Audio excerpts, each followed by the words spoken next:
of the total kills for the team at the end of the PMGC league stages. It was absolutely ridiculous, to be honest with you. So once this guy's alive, if he's staying alive, then you know some good stuff are going to happen for 4 AM indeed.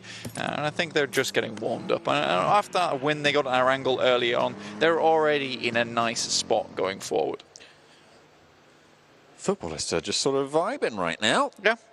They have got everything that they want right now. You can see they've stacked up those vehicles in nice, safe, secure locations. Really not too many ways that those are going to go down or lose a tyre. When they have to, they can move. Potentially over towards Volnova, but there's quite a lot of teams there already. Abrupt Slayers, they're out in the sticks on the northern side, next to the castle, where Aerowolf Limax have their 2 remaining outposts. I mean, this is completely fine for most teams. Red Dot K9. You know what? If you want to hit some long shots, you just need a small red dot, and then you kind of just see some movement off in the distance. Oh, I was taking a shot.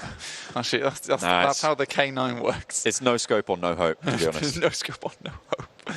You just like that's how I play this game as well. I just like duck over, and then sometimes I get a kill every 500 shots or so. Gyro only K9. Max sensitivity. That would be pretty. Max damage. That is true. Damage scales with sensitivity. Yeah, I could do like a ridiculous 900-degree turn in about a 0.5 second. With gyro, you're just on a... Me in my spinny chair at home. Don't be ridiculous, boy.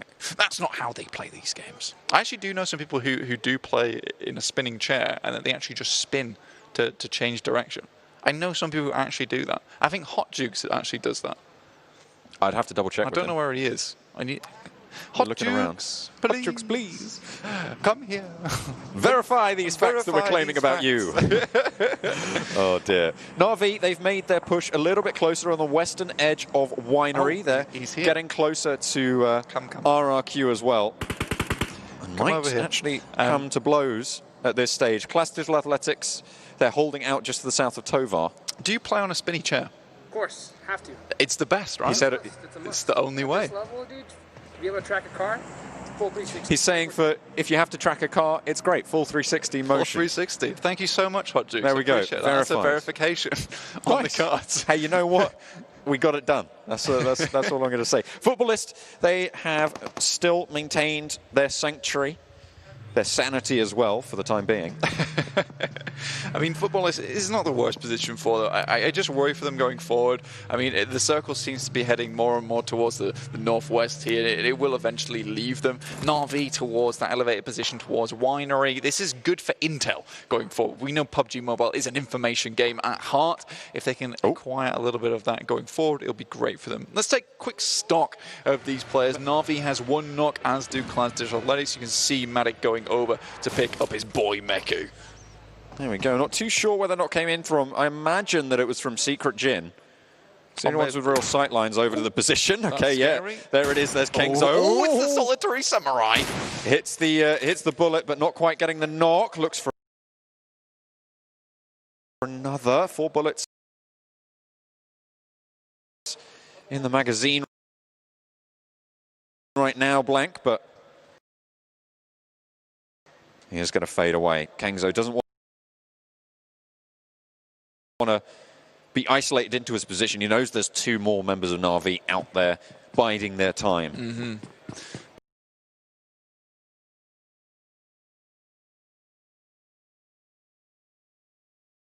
Do it pretty well, both of these squads, however. And they're right across the ridge lines, which is why this comparison is actually quite interesting there. Both pretty big numbers there. There is quite a difference in that damage, but it is very early into these games. And remember, 4 AM actually went down. It's all play style as well, right? Exactly. 4 AM went down very, very early in that last game, which means that almost all of their damage is from the first entry there. So the fact that Alpha 7 only have 1,000 more, I'd say that's pretty good. Yeah, yeah. I would say so. I think Alpha 7's playstyle is quite aggressive as well.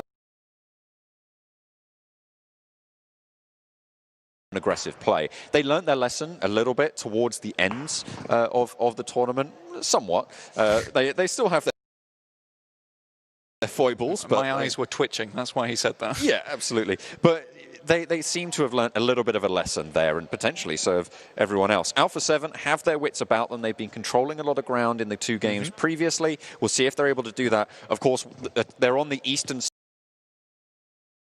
side of this river at the moment, which means that they probably are going to have to cross depending on this next shift that's going to come in a few seconds. So they won't have as much control as they once did. Will they be able to have the similar result, play that aggressive strategy that they've been up to for the last 2 games? Moving away very quickly, it does head over to the eastern side. That's Zuxi, though, getting taken down behind the vehicle. Just about gets behind the buggy, but he's going to bleed out fairly shortly. And now Bigatron down to 3. Not a good start to the finals for them at all. And remember, we've got to make an emphasis that, you know, only 24 matches total. Every single match counts even more than before, because you need to get those points on board and make it fast. The circle shift out to the west flank, which means that, as we said, Alpha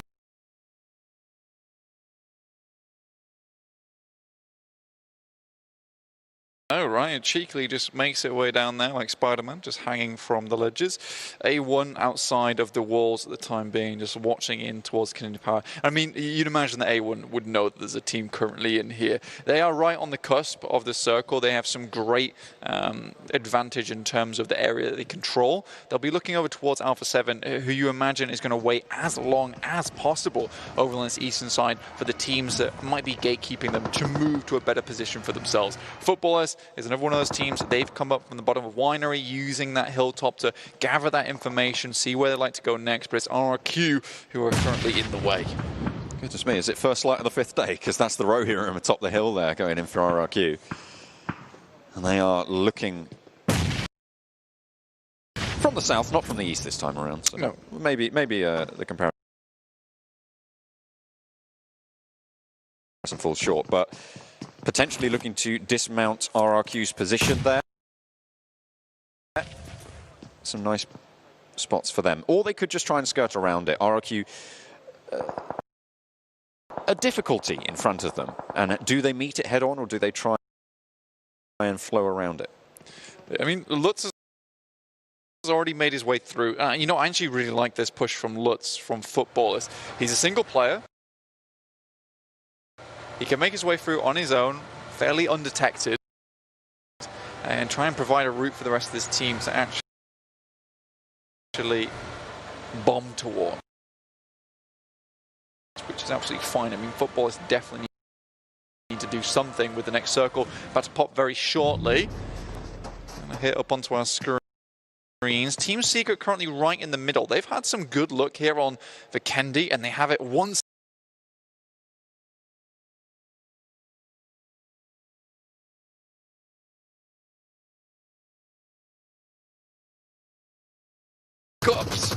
Towards the end of the league stage, but we're looking at Canina Power, the 2 CIS teams here for this finals, going head-to-head against one another. Alpha 7 taking a lot of punishment on the eastern side from Zeus, actually going very, very low, down to 1 player. But in the meantime, Canina Power continue to clash on the western end of Villanova with Na'Vi. They've only had 1 knock so far into Meku, and they potentially are going to be able to res this. Canina Power backing off, it seems, for the time being. Yeah, 4 AM really having a rough time of it. I think they spent way too much time trying to get those 10,000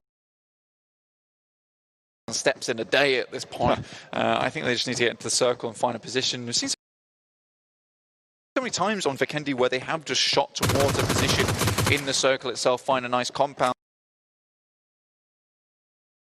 But here, I think they're just playing a little bit too hesitant.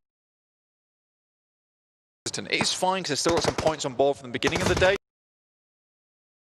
But that lead that they'd begun so early is starting to get away from them.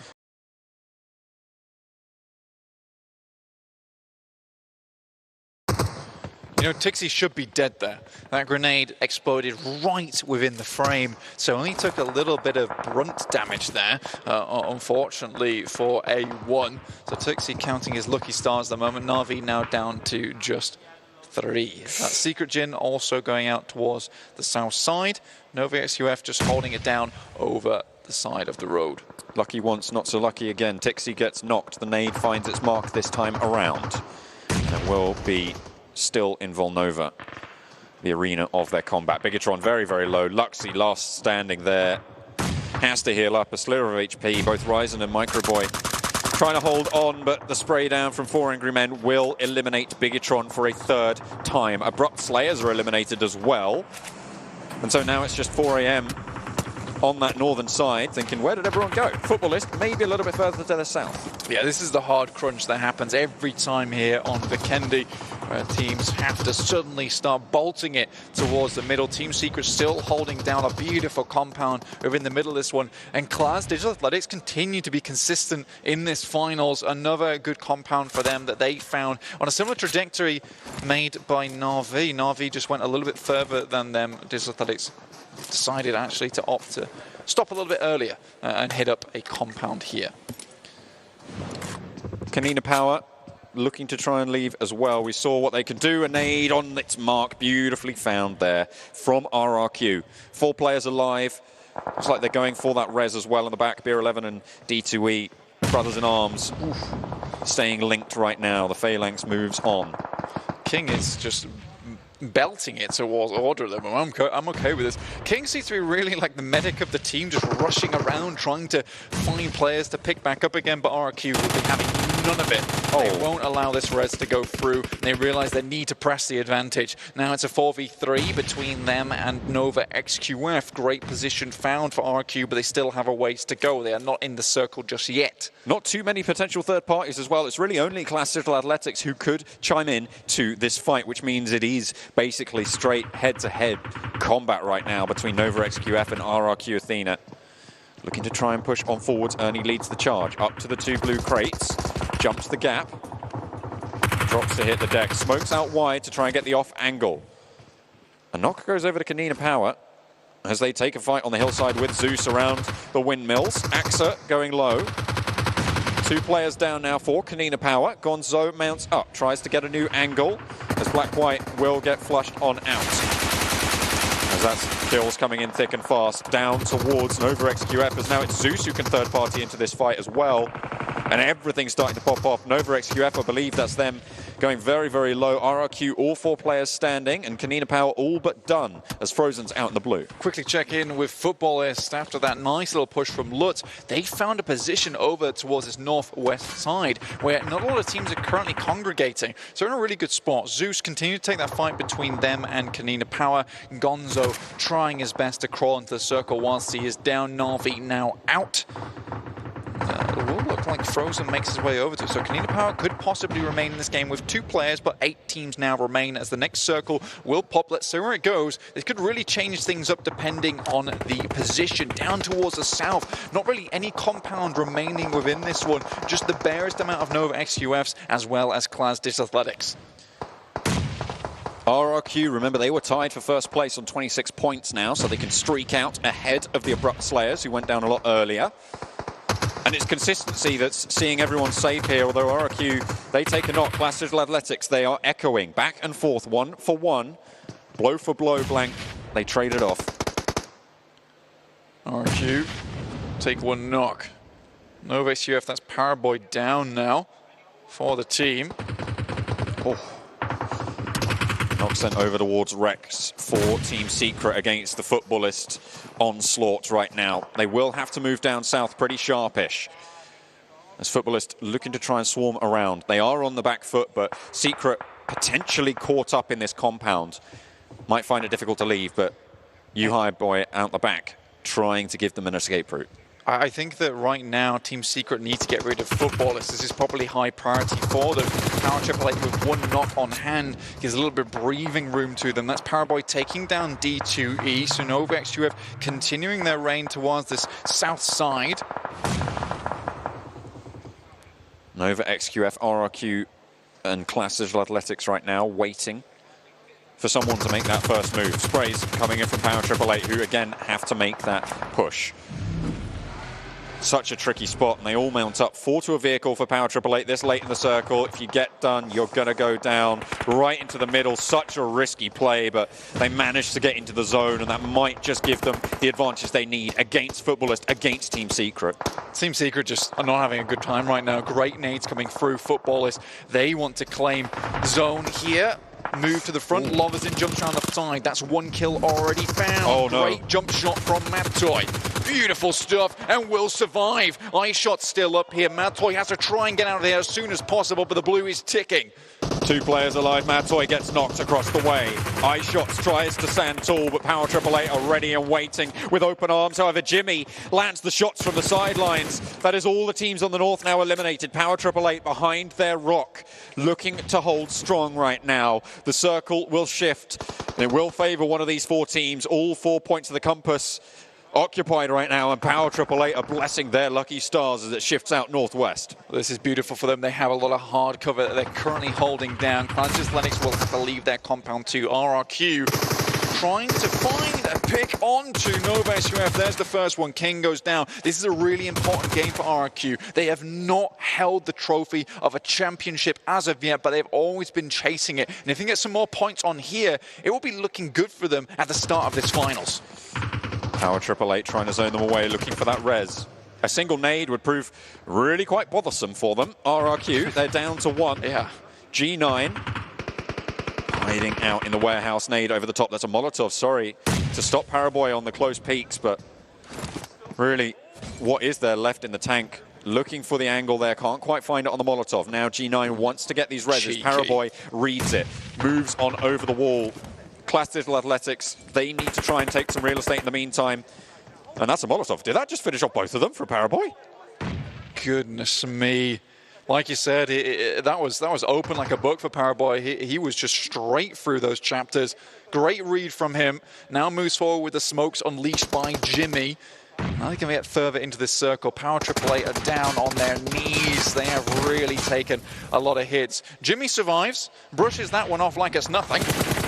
It's not even a problem. Class Digital Athletics clashing now with Power Triple Eight around the side of the rock. Nova XQF will have to try and snake their way through, and Power Triple Eight should be worried. It's a 3 versus 2 if they take the fight that way. But they just don't have the info at this moment. Ice looking to try and play backstop. Paraboy spotted out. Functioning perfectly. 1 player now standing for Nova XQF. It's Jimmy. Class Digital Athletics pop the nades over the top, looking to try and push them off the rocks, try and force them into an unfavorable fight. 4 versus 3. Nades sent back, however, and might just find what they're looking for. Triple T's going to hit the deck. Jimmy, last player standing, snaking in for Nova XQF. Looking to mount up and spray on in. Gets a lot of damage done, but Silas stands tall. Dewey around the rock, not quite able to finish that off. Solus goes low. Silas, he might not have any HP, but it's not even going to matter. Class Digital Athletics rampage across the tundra. Absolute fantastic game of Class Digital Athletics. I felt like they were in control the entirety of that time. Wonderful stuff from them. Power Triple Eight, though, Ice with 7 kills on 4. What a performance from this guy. We kept coming back onto his camera so many times. He dealt with 4 AM. But RRQ, this is actually quite a good game for them, and I like their rotations. It seemed smart, and they were ready to press advantages when they had them, push forward towards Nova XQF. Unfortunately, in the end, Paraboy did some Paraboy things, and it just did not go well for them. Fantastic stuff, and Team Secret as well, having a good game after what has been a slow start. So hopefully that's a little bit of a kick up the backside for them to get things started. Well, we'll have to wait and see what they have in store for us for the rest of today. Let's head back over to the analyst desk. Yeah, honestly, really great to see Power AAA. I mean, obviously we'll talk about Class in a second, but for Power AAA KPS, they were in, I think, 15th place. And they were able to show up in this game. And that's the Power AAA KPS that we've known. This is the team that we saw in like 2 weeks of League play, Max. who on the last day qualified for the Super Weekend out of nowhere. Yeah, I mean, they're like, I also gave them the title in the league stage of like, the God Slayers. Like, they would take down like teams that like renowned in the scene and in that tournament specifically. And I think that overall they have been able to prove once again that they are still on top of their game. They're still fragging it out in big ways. There was still like a super ballsy move at one point, like 4-man car rotation in a fuming car. I was like, oh. If they make it to the rock, like that's going to be one of the strongest positions, but it was a high risk, high reward kind of play. And it did indeed like reward them with like so many frags. Not chicken dinner, but still just the kills alone is still worthwhile. And the good thing about that play is that it showed their awareness. They were so aware of all the other fights going on that they waited just for the right time to actually make that push, which I love to see them in. As you said, that was pretty much, I think if they wouldn't have done that, they wouldn't have ended up where they ended up at the end of the game. Love seeing that once. So one of the other things that I wanted to talk about that John was able to talk about there as well is Team Secret. Being able to kind of just scratch off that top teens placing that they were having in the previous matches, whether it was 16th place, 15th place, now being able to get 5th place with 5 kills, that's good. And then we have 4AM. I believe they ended up in 12th place with not that many kills either. So a lot of chances for other teams to be able to step up, and this is good to see. When I was looking at Team Secret in that compound at one point versus the side of Footballers, like they stayed there for so long, I thought I was watching Attack on Titan. I was like literally like they put like wall Maria around them, and they're just like, we're staying here, we're not moving whatsoever. And then they got breached by the Titans. There was Footballers, but like, you know what, we're gonna fight back. We're gonna crack into the back of your neck, and we're gonna take you down. Is that the football movie? Sorry, is that the football movie? I thought it was called Remember the Titans. Football. Yes, I know what you're talking about. I feel offended right now. I'm sorry, I have to make fun of him there. Obviously, I do get the reference. I watch anime myself. I've seen it. You guys at home, though, we still, again, have so many things to give away for you guys. We're obviously going to break down the rest of the match a little bit later, but we want to talk about what you can win at home. We have so many rewards. You got 10 million AG, 1 million UC, and $150,000 on the line if you can guess the correct winners of every match for the $150,000. And then, obviously, the AG and the UC comes through if you guess the correct winning team of that match, even if you miss some later on throughout the time. But we're trying to like calculate out like what is the percent chance of you or the probability of you getting every team right. It's like 1/16 to the 24th power. Really hard, but hey, $250,000. Let us know in the comments. I mean, I've already lost. I think at 4AM winning every single game today, so unfortunately I can't win the money. Max, I think there's definitely no way. Like the odds of you being able to win that is like equivalent to my average score I would get in math class. It's basically non-existent. You did get a -2 out of 20. That is true. True story. I don't know how you fill your name out incorrectly, but let's take a look though at our overall standings now after we've had 3 matches played. In Class Digital Athletics, we talk about how consistent they are. They're now in first place. There you go. Like, Class, the thing is, like, during the entirety of the league stage, we mentioned this team is able to remain so consistent, remain on top 3 position for so damn long. And if they were able to find closure on the few of those games, they could have potentially got in 2nd position at some point and overtaken Bigatron. But these are the type of games that I love to see. They're like, okay, we know exactly where the final few teams are. We're going to try and go for the push, take control in those finishing moments to take the win. And they did it. Like, this is the D8. I think this is exactly what they had to improve on. And this is the D8. If they keep on playing at this level, I think we might just see them, like, you know, top 3 position, even maybe being on top of the entire event and taking number 1. Yeah, and they can be that team that, you know, if they get into a top 5 situation and they have at least 3 other players left, it's going to be one of those scary teams. And we're seeing that over and over again in different regions as well. We do see Nova Esports though. Nova XQF, look at them, moving up to 3rd place. They had a horrible game to start with in Erangel, and now back-to-back games being able to step it up. Once again, Paraboy, I think by Paraboy being able to get a little bit hot there is pushing that team. Overall, it's a team effort, but I'm seeing Paraboy being a little bit more aggressive and wanting to get those kill points. I mean, like, we're talking about, like, the top teams. I'm going to go back to, like, I'm sorry to hammer that point down, but, like, Bigatron, 16th position. Like, I think that after 3 games, you would have told me that Bigatron would have been in 16th position. I was like, you're a liar. Yeah. Don't talk to me ever again. And Bigatron here, like, 16th position, like, definitely just, they're having a real hard time. Like, the rotations aren't working that great. They tried a few things that had just not been able to, like, reward them with points in any way, shape, or form. So I'm really surprised, and I want to see Bigatron.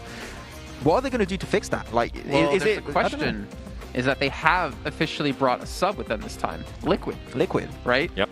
is there a chance they're going to bring Liquid into the main roster for some of these games if they continue to perform like this? I think so. Like, I think it'll be really interesting because also, in case you guys are maybe not too familiar with Liquid, he comes from Iron Esport, which is like a big team that used to always like contest was like second position right behind Bigatron. So they have history, and I think that taking what was now in the past like a foe is now going to be an ally could work out. So maybe Liquid could be like a big helping factor for them. That's true. You and I started out as foes. I think we and still we're still are. foes. Yeah. Yeah. We'll get to allies eventually. 7, go ahead.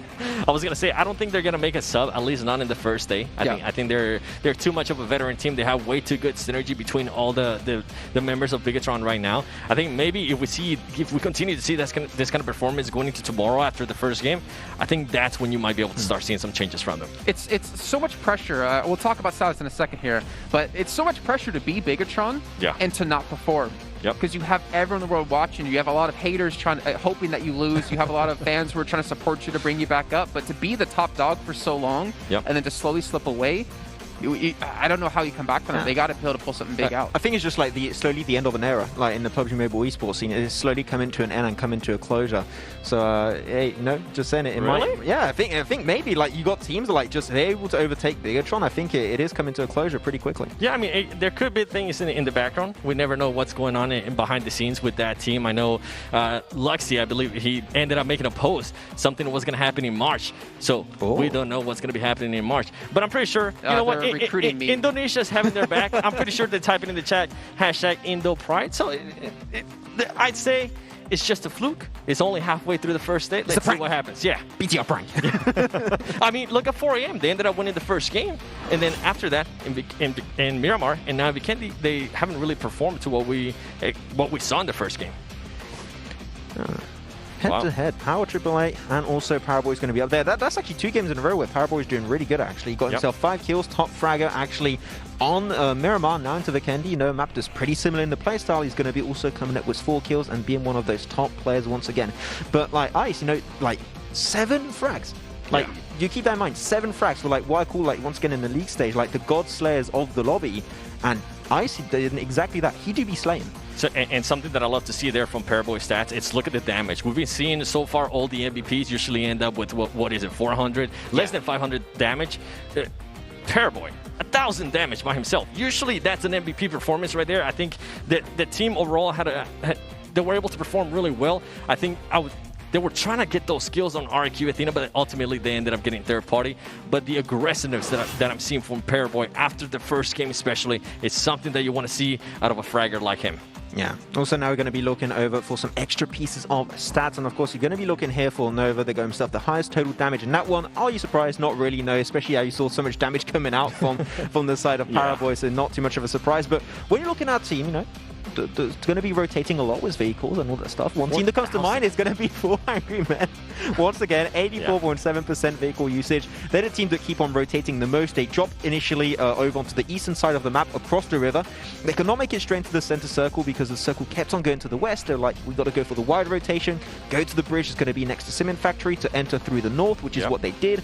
But unfortunately, there was a little bit too much point of contestment in the northern side, which did render that pretty useless at the end. Yeah, and they were able to pick up some kills there going up against Bigatron, so that kind of worked out for them. But I want to see if they're going to readjust their gameplay. Now, that's back-to-back games that it hasn't really worked out for them. Yeah, we'll see. One thing that we do enjoy is that they are able to adjust, kind of like we saw that in the previous game. They really didn't play that outer circle because of the river was going to split in that one of those circles. So it's interesting to see. I think the next one, if I'm not wrong, is going to be Erangel. So I'm looking forward to see maybe they're going to just go back-to-back wins on Erangel. I'm going to confirm it is Erangel. Yeah, there you go. 100% it is Erangel coming into this one. A lot of M762s coming into this one. You know what? Not too surprised. It is a big top-tier weapon when it comes to competitive plays. You know what? They're going to be using that one quite a fair, decent bit here. And the damage is going to be pretty high. But once again, we'll have some white hair. I'm actually kind of surprised here. Not for the fact that we know, like, Law, I'm not saying that he can't frag. Yeah. Silas, okay, that's expected. Paraboy's expected, but I'm surprised not to see anyone from 4 Angry Men in here. Ooh. Obviously, I understand they didn't do well match 2. Yeah. But they were, like, Svan was just so, like, he caught up to Ryzen so quickly when it came to league stage, and they just have so many players typically in our top 5. But again, it's only 3 matches played, right? It's very volatile. but we still see Law in there. We still see Silas and Paraboy, of course. Such a perfect time for him to step up right after we've had the Between the Battlegrounds episodes released about Nova. Yeah, perfect timing. We actually had 2 episodes in 1 week, which thank you, PUBG Mobile Esports. I really enjoyed my time there watching those His episodes. dog is so damn cute. Give me that dog. Well, not his specifically. One that looks like it. I was going to say something, though, in regards to Alpha 7 and Law. Seeing Law there, for me, is actually a little bit surprising considering he is the IGL of that team. Something I also wanted to point out when we were looking at the leaderboards is that Alpha 7 is relying a little bit too much on kills. In that previous match, they only ended up getting 2 kills, and in their placement points, then they only ended up getting with 1. So I feel like they have the fragging power, they can get those kills, they can win those engagements, but they need to work on just being able to stay alive a little bit longer. Obviously, that everybody wants to stay alive longer. Maybe work on your rotations, maybe try not to be as aggressive. We'll see what happens with Alpha 7. Well, you know what we have been talking about, or we haven't maybe mentioned too much on air just yet. These special cards we got going on for sale for Epics.gg. There's a limited number of these first edition PMGC Pro cards available for pre-order, and it's only here during the finals. And I can tell you right now, I know Imperium and Max have both already pre-ordered quite a bit. So you guys need to make sure to support your teams and order yours because they do get a portion of the sales as well. So you not only support them in fandom, you support them with money as well. You obviously showcase your collection online. You can even sell them in the marketplace and show that you're the #1 fan of the team. And especially considering there's even going to be some signed cards snuck in there in the pre-orders. So make sure you guys do that now. I'm glad you mentioned that because from this graphic right here, we can see a signed car from Paraboy. And let me just tell you, I want that car. I definitely want that car. But like ace, like grade 7 of it. Obviously. Yes. Yeah, only grade 7. On it, all my cars are going to be grade 7. If you ever get a grade 7 and you're looking for someone to buy it, you know the man right here, the 7WG over on Instagram. We can see now, obviously, how the zones did shift throughout our last match here on Vikendi, and obviously the playing path not too bad. I'm a little bit sad to not see Dino Park finishes, but you know. I thought for some time I thought we were going to have a castle finish. I mean, Airwolf on it. You did get excited. I love my castle finishes. Okay, those are rare when they happen. I'm truly happy when that is indeed the case. But no, this is a circle that, especially in the PMGC League stage, we remember like this circle has been happening time and time again. So these teams, these players are really familiar when it comes down to this. And like especially the reason why you had teams not playing too much on the outskirts was mainly because of that river. If you were on one side committing fully and the river shifted on the other side, you were going to get instantly denied so quickly, and you would struggle to find a decent position or at least a way to make your way already inside the circle itself, which is why teams struggled. But like some rotations that were really clean, you can see Abrupt Slayers and Frank Men on the east both went over to the bridge that was just up top of Castle up north and made their way back in. But unfortunately, you had teams like Power 888, Bigatron that were contesting that a little bit and making it harder for those rotations to actually pay off. And one of the things you can also see from right there on your bottom left of the screen, you see RQ Athena just being able to get into some fights there, and the way that Nova Esports was able to position themselves to take on that fight later on against RQ Athena played out really well for me.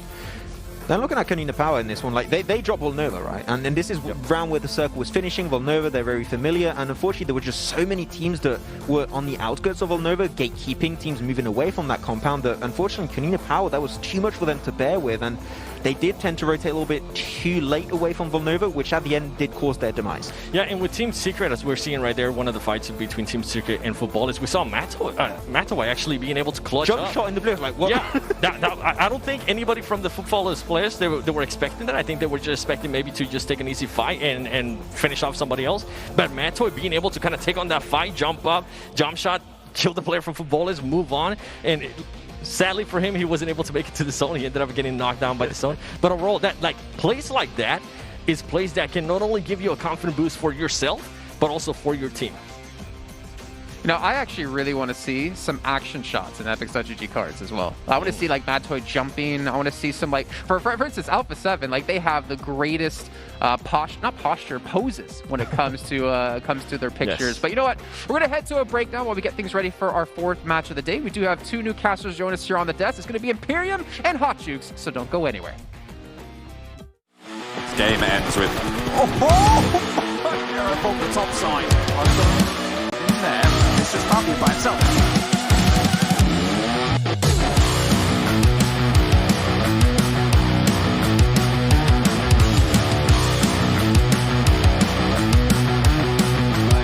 He's so close to Classic Athletics. Who's right there? So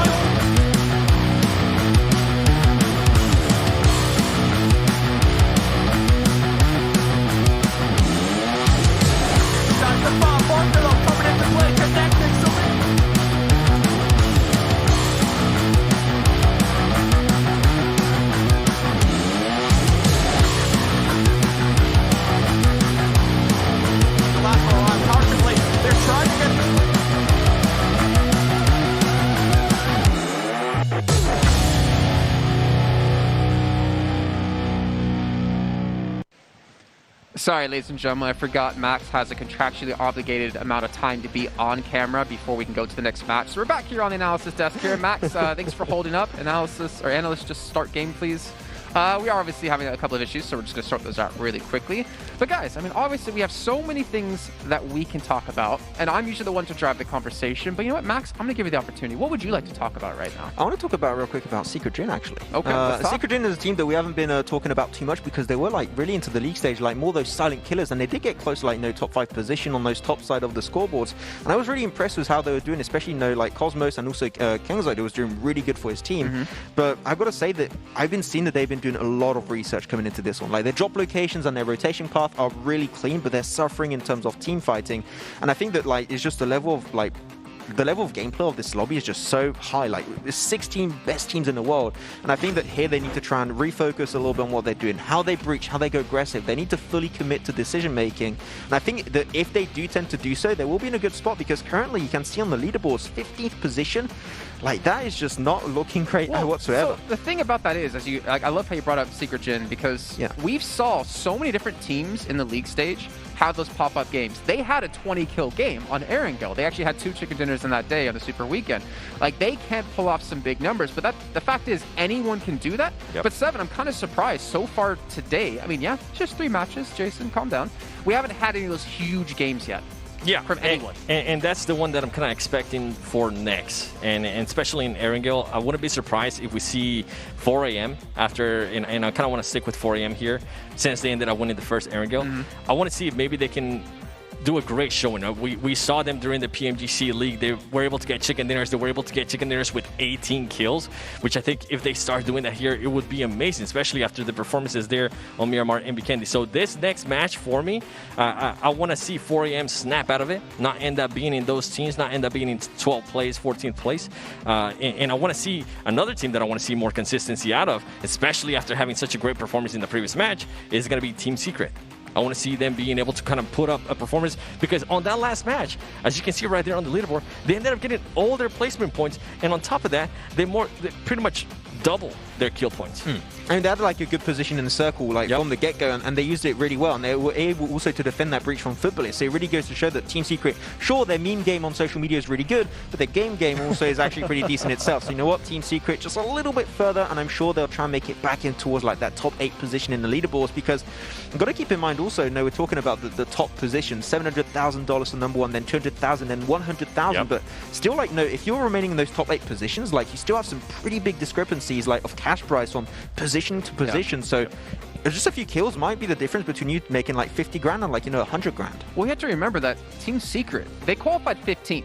Now, they had 205 points at the end of the league phase, but the thing was, they didn't qualify for the final Super Weekend. They had to sit there and just hope that no one was going to pass them in points, right? That's probably one of like the roughest positions to be in. So if you look at like how they progressed throughout the league phase and now into the finals, they have dwindled down, just like BTR has. We've been talking about them before. They're currently in last place. There's a couple of teams like that, but the great thing about that is some other teams that I maybe never expected, like Abrupt Slayers, to step up like they've been able to, have kind of filled that gap, right? Where other teams are falling, other teams are rising to the occasion. I mean, this is the opportunity for a lot of these teams that initially was not known for like an international stage to like make a name for themselves and to create a new legacy, which I think is great. And you're just having like the esports scene of PUBG Mobile is growing in such a way, and it's going to grow even more in like 2021 with like $40 million in prize pool, which is absolutely insane, by the way. And the fact that like when you have the ecosystem of esports just growing so big so quickly, you got like such a big influx of new talent every single time, creating so many new teams, which will be happening in Japan, by the way, with their new entire run of like esport events over there. So I think that over time we're going to see like big teams for the next like 3-4 years that are going to be happening every single time, purely because the game is growing at such a rate that like you're always going to have new players at the top of the board. Yeah, and something that actually I'm kind of happy you mentioned Japan there. Something that we're now starting to see is players from different regions starting to actually switch regions. We're seeing that with Cloud9 Uneven. Yeah. He's actually going to Japan, which opens up the door. I don't think this is something that a lot of people expected, so I want to see what's going to happen after this tournament, because I'm pretty sure a lot of teams are waiting for this tournament to finish, for the finals to finish, and then start making changes between teams. That's something that's going to be exciting, and that's something I would highly suggest for everybody to just, if there's a player that you enjoy, follow their social media, follow PUBG Mobile Esports on their social media, because the changes that are going to be coming to the scene are going to be pretty incredible. Feels like football almost. For real. Yeah, or if you're from the U.S. soccer. Just gonna say that. Get out. Hey, I was confused for a second there. I was like, American football or like soccer football? That's true. Now I realize you guys are two American people. You are an American sandwich right now. Oh, hey. I don't know how to meet you are, but it is a good point though. Is that the more of these international tournaments with the growing scenes we have, like if you're Abrupt Slayers from Nepal, right? Yep. If you're Zeus from Mongolia, you're bringing so much new learned techniques and like ways to play back to your region to help the whole region as a whole continue to improve and get better and better as time goes on. That's why I'm so excited to see what happens here in 2021. But I'm also excited to see what's going to happen in our next match, as we're going to throw it back over to Imperium and Hot Jukes to kick it off. What is going on, everybody? Welcome to match number 4. About to get started. Of course, like Big Papa Jason just mentioned, I'm Hot Jukes here with my man Imperium, baby. We're in Dubai. Woo! Let's get it. Let's go. Game 4 is about to get underway. We're heading back over to the original map that is Orango. We've had 3 fantastic games across 3 maps, but the thing is, our 4 angry men going to be able to repeat the process and grab a second chicken dinner of the day. We're going to have to see. We're going to have to see. I mean, there's been a lot of surprises so far, I think, for sure. The biggest one, in my eyes, Bigatron. What is going on? How many, let me check my notes again.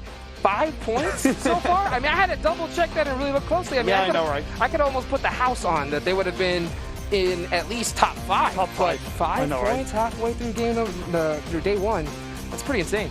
It is, but they are BTR for a reason. They have a legacy, a reputation for a reason, right? Yes, they didn't win the league stage, but when you look back at last year's World Championship, when you look back at the PMWL East, there's a reason why they came out on top. I'm sure coming towards the end of today, coming into day 2, day 3, day 4, we will see a much better revitalized BTR. But when you're talking about surprises, I think one of the biggest surprises as well, in a positive way, has to be Abrupt Slayers. Currently in 5th position, won the game on Miramar pretty confidently, bar the circles going in their favor. And yeah, okay, I would put them as a top 5 potential team, but this early into the tournament, they're setting themselves up, baby. Well, I mean, I'll tell you what, the big difference now about the finals. Number 1, prize pool, first place $700,000, big money. But also the fact that every single game is so crucial. Only 4 days worth of matches here, so you got to show up and you got to get it done right here, right now. And as you can see, ladies and gentlemen, we got the playing path. The players are locked, they're loaded. And as you can see, a nice little, north to south playing path here on the west side. Yeah, but it's on the west side, so for any team looking to drop and move on over to the eastern side, like Kanina Power, like BTR, it's going to be a lot more difficult. So knowing where those spawn points for the vehicles are going to be ever so important. Maybe if you do have a second drop spot, like in the Primorsk area or on the western coastal line, it might be better to opt towards that area. Other than that, it's just a matter of just teams settling down, finding their drop spot, and getting that loot built up. Yeah, that's what it's all about, baby. And you can see right now, A1 heading off first off the plane over to Severny. They're going to be getting some nice, clean loot up there on the north side. Like you mentioned, man, every single time you have your plane path drop away from you, you got to be careful about those vehicle spawns, because if you have another team drop on it, we could see some runovers happen. But at the end of the day, this is the finals. A lot of these squads have been putting in a lot of research, studying where these different teams land, and man, you want to avoid early engagements as much as you possibly can. And even when you take into baby, I love the fact that I get cut off by a disgusting circle on phase 1. This is a military island circle, pretty much. Okay, it does cover a lot of the mainland, but what that does do is that allows for the teams that have landed up north, like A1, 4AM, even Alpha 7, what they can do is they can rotate once they've looted up on the eastern side by prison shelter area and come in around Milta, and they'll be much better settled and out of trouble coming into phase 1. I'll tell you that, but you know what that allows? It allows footballers to squeal for joy, because what I talked about earlier, you might see some runovers, and it looks like we might catch one right now. But it looks like they opt to let that member from Konina Power live? I mean, frozen must be, his heart must be frozen right now. Adrenaline at an all-time high, man. He's running for his life, and looks like he may be headed for Razak, as you can see the back of his shirt. But, man, what a way to start this match off. And I think that was quite wise from footballers, because sometimes it can be, you can get so caught up with the potential of like getting an early kill that you forget about, oh wait, we need to loot up, we need to get the advantage, right? And footballers, what they could do is they could actually rotate and shift all the way over to Novo, which was one of their previous drop spots. So they would be very confident looting up in that area. Well, we'll see right now if it doesn't, you know, backfire on them a little bit, because we do see a couple of members from Konina Power roll up, and it's just Lavazin. Now, he does have the Scorpion and Shotgun. I don't think Black White has anything on him right now.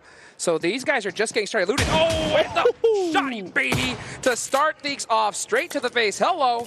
This, I'm in the building. I'm in the building right now, and it looks like Axer, he's caught off guard as well. Left Freedom Rain with a shotgun blast, and then it's another shotgun play, and Solgate picks things up, and first couple of kills for footballers to start this game, and not to be sniffed at. I mean, they got to be pumped up. I mean, they did end up, you know, leaving one of the players from Konina Power alive. And that was their warning, I think. And Konina Power didn't listen. Still headed deep into Military Island. Footballers says, hey, this is our house, baby. And they showed them how to get it done here at the start. We're starting to see some teams try to figure out these rotations. A lot of early shots here. I mean, man, military circles. Always a lot of action, baby. Always. It is also just hampered by such a harsh playing path where we're seeing teams kind of cluster together initially. Zeus, Power Triple 8, and Navi all around the North George area. And then you have DA, you know, Abrupt Slayers, and even Nova around down on the western side of this phase 1. And you have A1, 4AM, and Alpha around on the north. So, you know, closer to teams for now. But as we look to see them hopefully settle down in these drop spots, like I said, they will grab their composure. Solus, though, does spot a couple of the Abrupt Slayers players. Yeah, Class Digital Athletics, they've been killing it so far. Currently in first place, really split up. Yeah, Solus always running that off angle. But here comes Razy, their number one fragger on the buggy, getting caught by that off angle. Silas is, and Sharif's going to be able to jump on out with that Uzi, and they're going to shut that push down really quick. So, I mean, a great start to the tournament so far, but here in match number 4, looks like they're going to have to survive with a duo. But hey, Solus, you got a couple shots off there. That was a massive mistake in my eyes for Silas and Ray Z, because Solus got information on that rotation by Abrupt Slayers into Ferry Pier area. There was no need for Class 2 send to their players in so heavy without communicating what I presume was a lack of communication with Solus.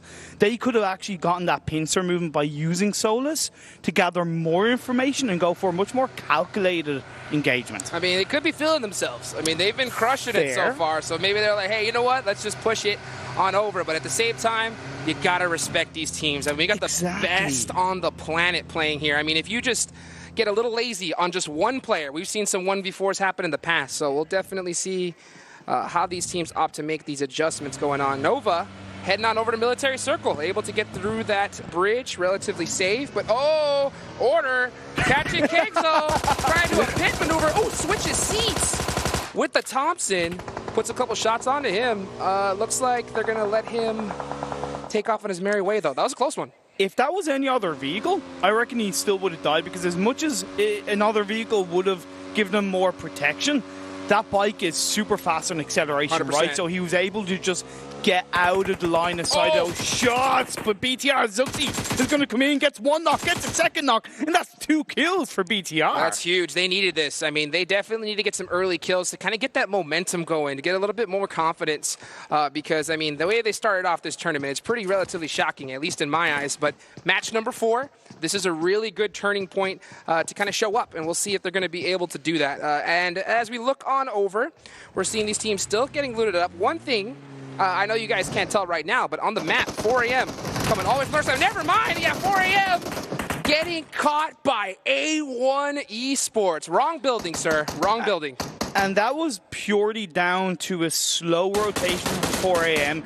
outside of Yasnaya, because you got to think, A1, they dropped in Severny. In theory, they should have been behind 4 Angry Men, but because they rotated earlier, they were able to catch him. Not before Suk does get a cheap kill for his troubles. Suk, I mean, with that DP, these guys are so good using that weapon from long range, just absolute laser beams. And I think that at the same time, I mean, A1 is still pretty north of the circle. I just think That's fair. I think 4 a.m. just like, hey, there's no way there's going to be a squad here in these buildings, but hey, you gotta scout. The unexpected. Yeah, constantly. I mean, especially with this much money on the line, only a few matches to play, can't make any mistakes. But it looks like we got a nice bow tape, baby, from Power Triple H. Shout out to my man Mustache Dave. You know that we love them bow tapes, but dude, this is what I'm talking about.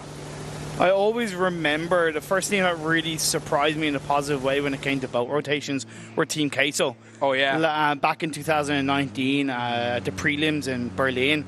And ever since then, I've kind of always looked out for a team that's not afraid to pull out a nice, clean, classy botation.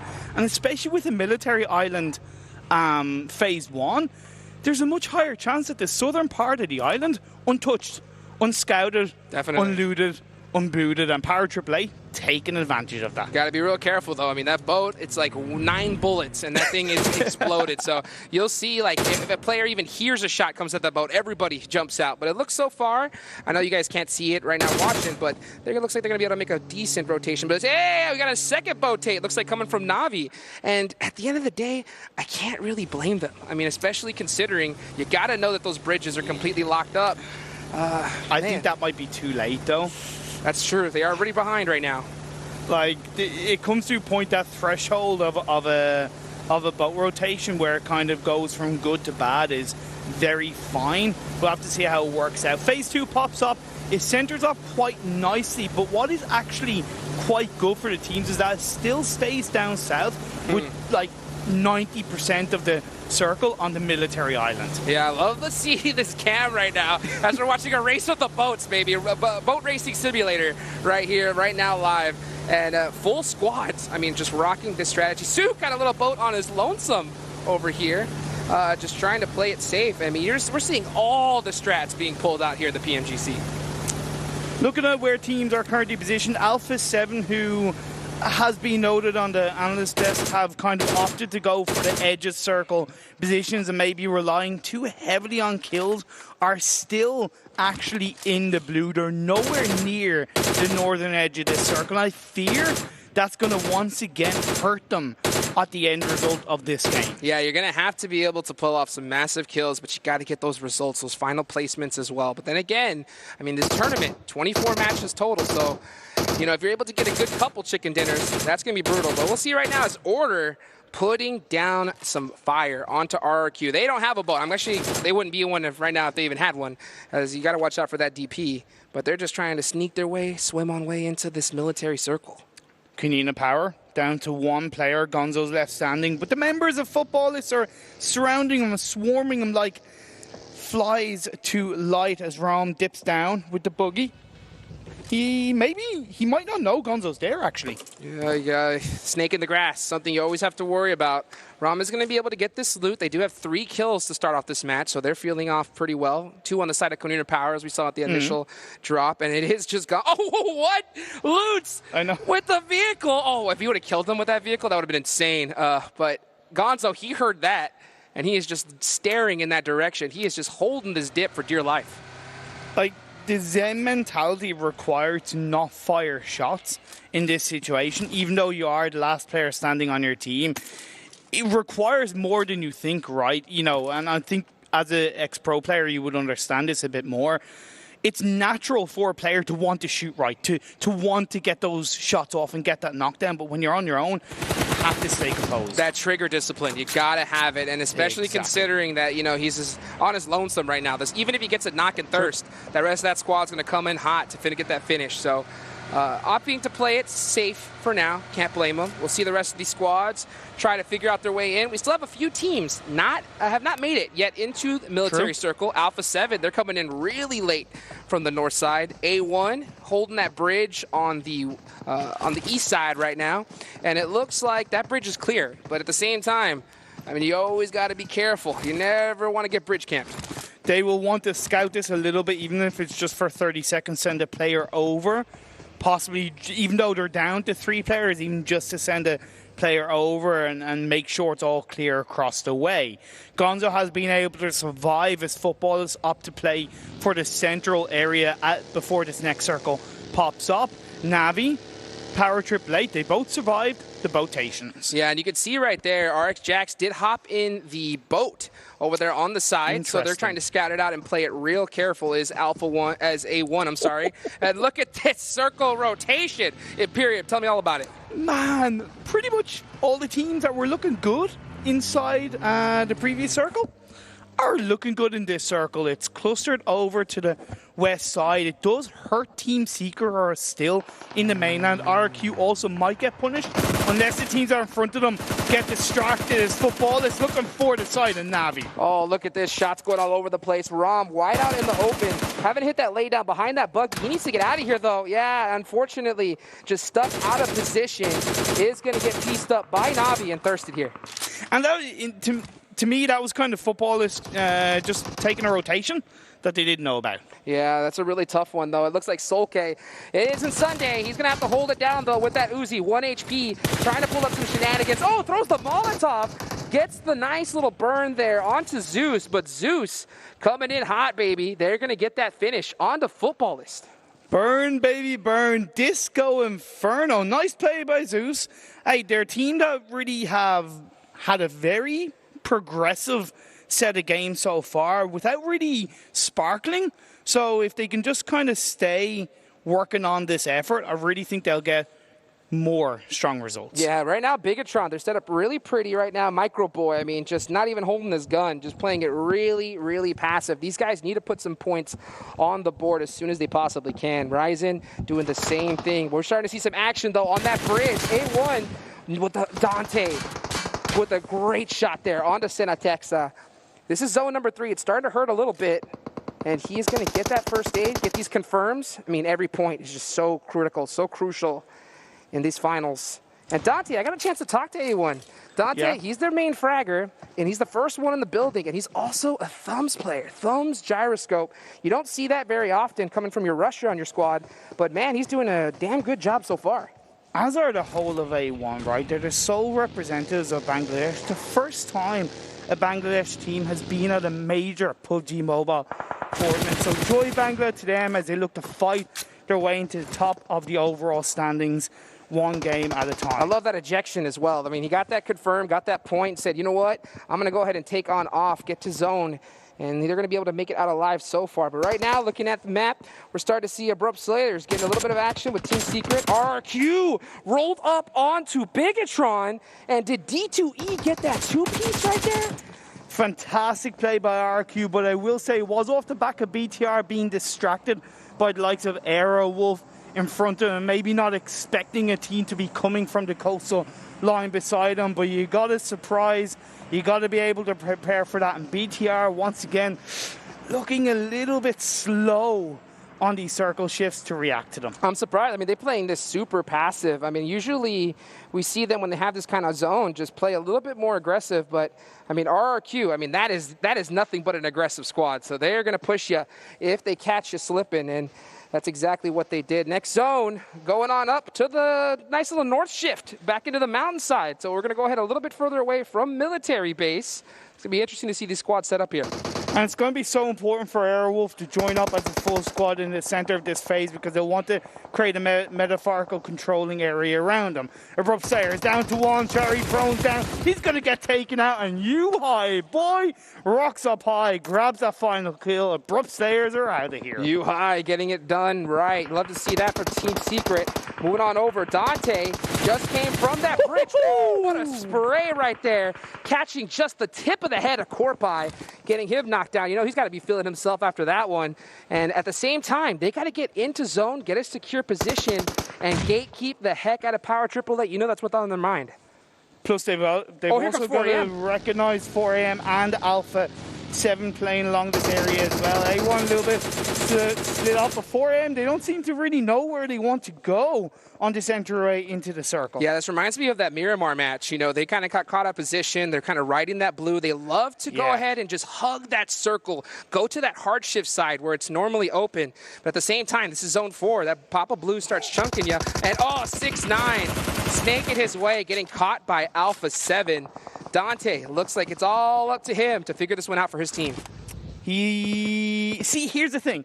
What's all around him is pretty much open, bar a few up and downhill areas. So really, you got to stay prone down and hope for the best on this next circle shift. The Team Secret spray up and look for the members of Nova. King just looks like they barely make it out of alive, and just like that, Paraboy and the rest of his squad able to get some nice suppressive fire to give his teammate a chance to survive, but they are definitely starting to get pinched right now. One thing you got to give it to Nova, they're so good at playing separate. I mean, there's synergy just to be able to get those comms and get that support, second to none. And keep up as a full squad as well on the western side of this phase 4. Looking pretty good. They have a hillside all to themselves. Team Secret maybe could have breached on that area in vehicles rather than going for the shots on the outside. They could get pinched up in the end. Zeus looking down on the southwest of this phase 4 on the edge of the circle. As DA just send their final 2 players much closer to the center of the circle. Starting to see a lot of these teams, just group up in these locations. Right now, looking at Airwolf, Limax, they're dead center of the zone. Full squad up. This could be a good opportunity for them to put some points on the board, but you got to be able to hit those shots. Team Secret playing just really tight. No catch order. A little bit pressed up. He's getting some great support from his squad, though, and he's got that Thompson in hand as well. Matt Toy with the jump shots. He knows how to get that done. And right now, it's up to them to be able to finally press onto Nova. But, man, they're doing a great job of defending themselves right now. Nova has King in the back line, just providing that suppressing support. So if Team Secret rock up over the lip of that hill, even an inch, King is ready to just take those headshots off. So really, Team Secret are at the back end of it. They're by the blue zone. They've got a couple of smokes that they're able to utilize. But at the end of the day, I feel like this is nearing the end of Team Secret's game 4. The amount of synergy you have to pull that kind of split push up from Nova is ridiculous, and they're doing it perfectly right now. Order getting that information. He hopes he had some more nades to his hands right now to be able to get some good kit onto Team Secret, but they are going to be holding this position. A lot of smokes. They still have that dossier. They can definitely make it out of this, but the zone. Oh, what a shift, Imperium. And what's so important for Nova is because it's shifted down south where they're going to have quite an easy entry point into this phase 5, they got to close out this engagement quickly. And they send Jimmy 4 closer to the northwestern edge of the circle just to gather a little bit of information. So that's great teamwork and great preparation from the Nova boys. And we're seeing these squads get a move on it real quick. Team Secret almost shoulder to shoulder right now, putting on that suppressive fire to Nova. They got to be able to get these shots off so they can get a position inside this circle. But man, with this kind of zone, Imperium, there's no cover here. I mean, this is all open field. You got to hit some mad shots if you want to take this chicken dinner home. On a side note, this circle shift really benefited Navi. Yes, okay, they're still actually inside the base by the edge of the road, but everybody up in the north, northeast, northwest, they're going to take each other out on their entryway into circle, and Navi can just wait, hold it out, and then pick up the pieces. Yeah, we'll see right now how they opt to get that done. There goes Nova, XQF, eliminated in 11th place. A lot of these teams just holding that position. You see Zuxi from Bigatron Esports just holding that shack right now, trying to get some placement points for his squad. Airwolf, the team I was talking about, they had a really good position. They still have a darn good spot right now, but they got to defend it. They're 1-1-1-1 split. That's crazy at this stage of the game. You need to be joining up minimum 2-2 in my eyes, but let's see how it works out for them. RQ and Airwolf along with Alpha 7 are going to be engaging on each other, getting inside that US. Going to look to disengage. Is that a wise choice? Well, it should work out for now. If they had a full squad with them, they would be able to engage it. But now that the fact that they're so split, I mean, they had to go ahead and take off from it. So it looks like they're going to be able to get that survive for now. Super Una is all to his lonesome, though. He's going to have a 1v2 situation with 4 angry men. You can see him throw those nice little nades there, trying to get some intel, hitting those little jumps. Yeah, just trying to be able to get these shots. And he's starting to press this one right now against 4 angry men. Yeah, push him through. A lovely clean knock initially onto Zingy, and let's see if we can get the last kill onto Zook. I mean, this is against the #1 team right here. These these guys are the league play champions, and he was able to get the one piece, looking for the two. Can he get it done? He has a great position. Potato coming in for the assist, but they're getting third-partied now. Oh, and the nade coming down. It looks like it's right next to that UAS. Hits, but oh, he's able to survive by just an inch of his teeth. Oh man, the revives coming through from Suck onto Zingy. Power 888 also maybe looking to get into the action a little bit as the last player standing. The circle did kind of center off, goes northwest, and Navi still up as a three-man team. I mean, look at this from Rex, from long distance. I mean, just put a little thorn in the side of Airwolf Limax right there. So that third party definitely was a lifeline for 4 Angry Men. Gave him a little bit more time to get that reset. But here comes zone number 6, and this one hurts. I mean, Airwolf Limax, they got to get a move on it right now. They've got to push. They've got to be aggressive. They've got to be controlling if they're going to even get to the edge of the circle. Never mind win this game. Zingy Suck separate because they know that with a couple of grenades, they can't afford to be too close together. Last player, Triple Eight, like I said, getting a little bit closer. Tixie from Navi, along with that spread out play, could also find the angles onto either 4 Angry Men or Airwolf. I mean, look how 4 Angry Men are just controlling this, gatekeeping so hard with only 2 players. I mean, this is the top squad for a reason, ladies and gentlemen. We'll see how they're able to hold it on, though, as Airwolf now getting pushed by the blue zone. Some smoke's coming out. Gonna have to make some plays, but there's in here with that DP. Beautiful peaks right here, down to 1 HP.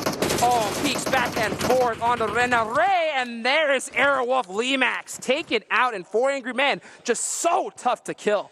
The end of the day, it all came down to the fact that Airwolf left it too late to join up as a full squad, and it just steamrolled. It went against them little by little. And 4 Angry Men, you got to be able to get the better of them. You got to be able to shut them down. But as we get down to the final 5 teams, Team Secret are doing a hell of a job with 6 kills so far in this game. Crushing it, and you can just see him right now. Yuhai is just literally spinning in a circle right now. They're completely pinned right now by Digital Athletics and Na'Vi. Just trying to figure out where the best shots are. Solus, he is stuck by that crate right now. You know, he's not going anywhere. Next zone, though, is going to go on up, and it is going to favor pretty much all these teams, but it is full-on snake time, baby, here in match number 4. It is, unfortunately for Digital Athletics. The one player that was inside the circle is knocked down. Lovely grenades being thrown out by Old Boy, suppressing Team Secret. The good thing for Team Secret is that they have a rock, they have 2 vehicles, and they have a tree, so they're able to create a little bit of a separation against the members in that.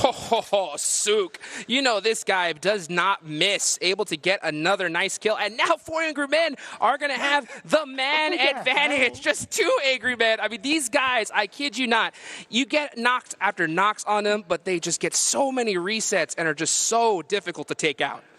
Final 4 teams. Final 4 teams. 2, 1, 1, 1 as the last player to shot the X goes out. Yeah, there goes Class Solus. That is their support player taken out in 4th place. But you got to give it up to this squad. I mean, always consistent. Even when they don't have a ton of kills, in the top 5 every single time. But right now, we got 3 teams remaining, ladies and gentlemen. Nice little zone shift on over to pretty much nobody. So, I mean, all these teams are going to have to snake their way in. But it is going to be a duo of Team Secret against 4 Angry Men. Look at those shots from Yuhai. Able to get a nice little vehicle explosion knock. It's also completely flat, realistically. So the only way you're going to survive getting into a circle is by getting hopefully to the next tree to get into the to the next checkpoint, so to speak. And with 2 other teams around you for 4 Angry Men, they're kind of getting swiped from either side. The only thing they can hope for is that Old Boy, he does get that first knockdown, and that could be the sign for 4 Angry Men to fire on through. You know, that first name is an eviction notice, baby, and Old Boy is throwing down the rest. A little bit short, though. That was a great one to start off, but it looks like Yuhai is going to get that reset off. What a play right there, and there goes Yuhai. I mean, just putting in some work on the 4 Angry Men now, trying to get this third, and he's going to get it done. So that is a huge, huge finish for them. Teams are maybe. We'll see right now, Matt Toy, I mean, just putting in so much work. Team Secret want this chicken dinner. 8 kills to their name. What a big performance from him. Old Boy, though, just snaking on his lonesome. Be a thorn on the side of both these teams, but he's going to have to get moving into the zone right now. Oh, what a charge shot from Yuhai. Almost like they baited him out right there. What a great play, and now it is a 2v1. It looks like it's all Team Secret to finish this out, but Old Boy gets a huge knock. It is up to him now. 1v1 between Matt Toy. Oh! Oh my goodness! Oh boy! Shutting it down! 2v1 snake play, baby! That is how you get it done. Nails Vincere. Navi comes in with the clutch. Oh boy, playing as if he was a full squad on his own. And god damn it, they look damn good in that game. Like, they played on the south. They played it relatively kind of safely towards the end. Were they maybe spread a little bit too thinly as a three-man team? Yeah, but at the end of the day, like we talked about with Nova and 4 Angry Men, as a three-man team, they were so strong separately. This is the Na'Vi that I've been waiting to see League play. They didn't really perform the way we wanted to, but come in the finals, I mean, what a way to get it done. Ladies and gentlemen, so let's go ahead and take it on over to our analysts to see what they think after match number 4. What did we say earlier, guys? Yep. We mentioned the old boy let it know publicly that his father passed away due to COVID last week. He's not even there to attend his funeral, and I think he wants to win this tournament to prove the love for his father. What a phenomenal performance at the very end, 1v2 to clutch it out. Na'Vi, they should be first place. I see no way they're not. And we were talking about EMEA, IGLs throughout the entirety of the league stage, talking about the side of Gonzo, talking about the side of Solke, and I got another EMEA IGL that's coming on through. Oh boy, really stepping up to the occasion, like that 1v2, versus one team that's really, really impressive on their own regard is really good to see. And I think that overall, this is a position also where they did tend to take a few wins, or at least good top 3 positions in the past EMEA League, also the league stage, and they're just so used to that position overall. They were feeling really comfortable, and Imperium did bring up also the fact that they were maybe spread a little bit too thinly. I was thinking that was great because they had to actually go uphill and they had no information. So you know what? You don't have any information. You have no way of pushing aggressively. Play it super spread and just try and get one player in, and you might just steal the win, which is exactly what happened with Old Boy securing the dub. Yeah, to give credit to Team Secret there, what did we say in the last one? Hey, 5th place, 5 kills, and now they're able to get at least the 2nd place.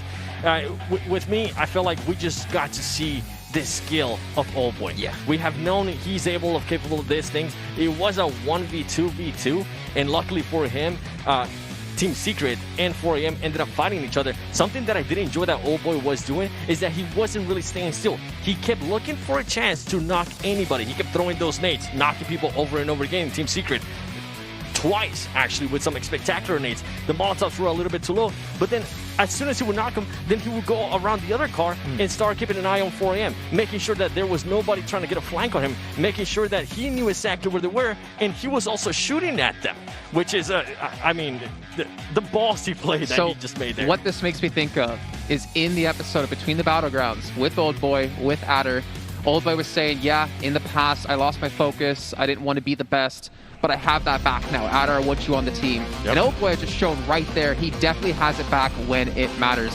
We also have to give a big shout out not only to him, to Na'Vi, but also to Qualcomm, who's the official title sponsor here for the PMGC, who deliver ultimate gaming advantages with the Qualcomm Snapdragon Elite Gaming, a full arsenal of hardware and software features that can be fully integrated into top-tier smartphones that are powered by the Qualcomm Snapdragon 5G mobile platform. So a big shout out to them, because that is obviously what the teams are playing on, and honestly, this has been a fantastic tournament so far. So many big winners. We've not had a single repeat. Yep.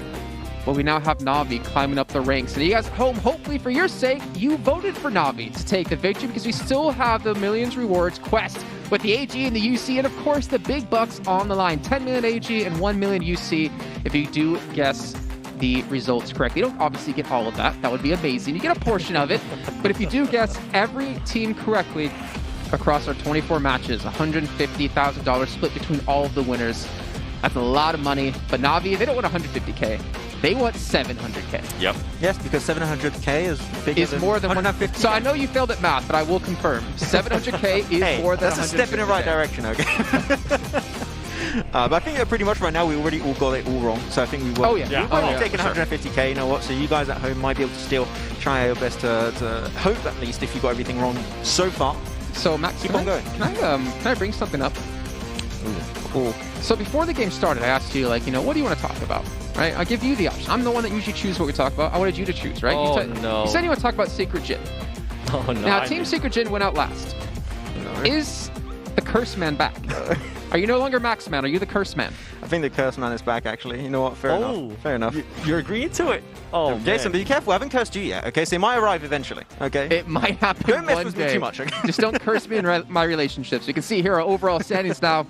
So Na'Vi won't be taking first place. However, they have bumped up to second, and Class Dojo Athletics 7 will maintain their first place finish. Yeah, I love seeing that. Something that I also actually wanted to point out, as we do see some of the other teams here, is now that's 2 great performances in Erangel from the teams like Na'Vi and also 4AM. Yeah. We saw Na'Vi, I believe it was second place in the first Erangel, now moving up to the first place. And then same with 4AM. 4AM ended up first place on the first Erangel, and now third place here on the second one. So something to keep an eye on. And talking about keeping an eye on that kind of stuff, Nova XQF. Now, with that performance there, it mimicked a little bit of what we saw in the first Erangel. So I'm starting to see a pattern here, Max. Yeah, Erangel, so normally that's one of the maps in which they should be the most comfortable. We know in China, they do not play the Kennedy, they do not play Sanhok, they play only Miramar and Erangel. And they would think, like, normally Nova XQF, sure that they're shifting from, like, first-person perspective to third-person perspective. That's still a big shift on its own regard. But I was, like, thinking, Nova, Erangel, we got 3 games a day. The Chinese team should be, really performing pretty good. For argument, they did perform good, but Nova falling behind, which is a surprise to be sure. Not a welcome one, though. I'm not going to do a reference because it is not a welcome surprise. Yeah, talking about surprises, it's still in 16th place. Bigatron. Now, They're not budging. Yeah, I mean, they ended up getting 3 points there extra overall, which it's not going to cut it. It's not going to cut it if you want to be in the top 3. It's definitely not going to cut it if you want to be in first place. Jason. I will say that I completely agree with you, but I will say this. It's a completely different situation, I understand. But day 1 of League Play, week 1, they were terrible. They were like out of top 16 100%. They were like 22nd or something. And then they went on to win like 3 games on day 2 and then get themselves like 90 points in a day. Like they were able to show up when it matters. But I will say, like I said before, different situation. This is a finals. There's only 4 days of games in total to play, and they're almost with only left 3 days. Like we're done with 4 games now. We have 2 left. Yep, and there's no extra, it's okay, maybe we won't perform this weekend, we'll perform next weekend. No, this only one is weekend. The only weekend. You better start performing. No surprise there, seeing boy, the MVP. 600, I think that's the most damage so far from an MVP. 671 with 4 kills, the survival time. And overall, it goes back to showcase his skills, man. We've seen his skills back, I can think back to Berlin, and I'm loving what I'm seeing. I cannot wait to see how much more this team is going to be able to progress. Now that things are going their way, maybe later on, if they can maintain this, even after tomorrow, they can start being a little bit more aggressive, because that team overall, it's not just Old Boy, that team overall has so much fragging power. And Max, we have to really emphasize, like, the thing is, if you guys out there missed the league stage, Na'Vi were horrendous. They missed the bubble 2 weeks in a row by like 2 points and then like 3 points. But they've made such a massive turnaround since then. Yeah, there's still like a lot to work on, I believe. I think that they're not there just yet. I think that consistency is definitely what they've got to try and work on, and they've been able to perform, pretty decent so far in this event, and that's what I was criticizing a lot into the league stage of the PMGC. And I think they've slowly been adjusting. They're definitely slowly making their way towards like the end result that they should be trying to achieve. So I'm still really happy with what they've been doing so far. So hopefully they can keep it going. But head to head, Suk going to be into this one. Like Suk was doing just so much good work coming into the Eastern Edge there. Like just playing so good with his teammate, and overall, like for argument, still as a 2-man team, they're still going to perform extremely well, because even though as a 4-man team they're going to be doing great, like when they just have to focus on the individual performances, they're teams that just are so good at that level that it just doesn't matter. They're still going to get some big boy results. That's the scary thing about 4 Angry Men, is that anyone can have an amazing game. We normally seen Suk, we normally seen Svan, but Zinhe and Hasaki we've seen as well have these really big standout games. And honestly, Yuhai Boy, we haven't really seen much of him since the league stage, since like the very first week where he had 1,700 damage, more damage than some teams had combined. But he's been had a little bit of a fall off since then. Hope this will be the continual rise, though, of Team Secret, as we now can see our kills and damage from that last match. Yeah, and actually, I know Na'Vi won. We talked about them. Team Secret, 9 kills, and I believe the most damage of that last game. That is great to see out of that team, considering the way they started. I love seeing that. And actually, leading into that, I want to see which team is going to step up going into Sandhawk, because Sandhawk is such a crazy mess that I'm hoping one of the teams that maybe haven't been performing well, Bigatron, can take advantage of that, of just the mayhem that happens. Yeah, I don't want to start talking about Sandhawk because I know for a fact it's going to be a pretty messy one. Don't jinx it. I'm not gonna, if I do it right now, I'm just going to jinx it for all the players. So it is going to be a pretty interesting one. I want to see how things are going to be potentially panning out, but I'm intrigued to see Kanina Powell also really just not able to step up in big ways today. I thought, like, off to a slow start, okay, fair enough, but like you're almost done with like 25% of the event so far, and they've been just on the lower side of the standings almost the entirety of today. So Canina Power, maybe it would be time to start, stepping it up and tuning it up to 11, because now it's still a very slow start. Jason, I want to go back to the total revives. I know we talked about earlier saying 15. Right? Yeah, 15. We thought it was too little. Well, guess what? Now it's 14. So something that teams and players got to keep an eye on. Hey, if you get knocked, more than likely you're not going to get a second chance. Everybody's looking to get that thirst. Everybody's looking to get that extra point in regards to skills. And 14, honestly, I was not expecting that. That's one stat that I can say it has definitely surprised me. Well, I mean, you see here, right? There's been 61 knockouts. Yeah. And only 14 of those were revived. So exactly what you were saying, right? If you get knocked down, there's not a really good chance you can be picked back up. We do see, again, a lot of throwables being used, and you pointed out before, Max, that we obviously have seen grenades nerfed a bit, right? The range of the explosion isn't as graceful as it was before, or generous, I should say. But Molotovs and flashes, thinking back to even just game 1, the way we saw Na'Vi try to contest scoring your men by throwing Molotovs kind of behind them so they can't play around those trees, I think we've seen a lot of these teams adapt to the changes that have come to the game. I think that especially one thing that makes a difference between, like, a casual player like myself or like a Hey, player. You played in PMCO. It didn't go well. If you call that play. I tried to sign up, okay?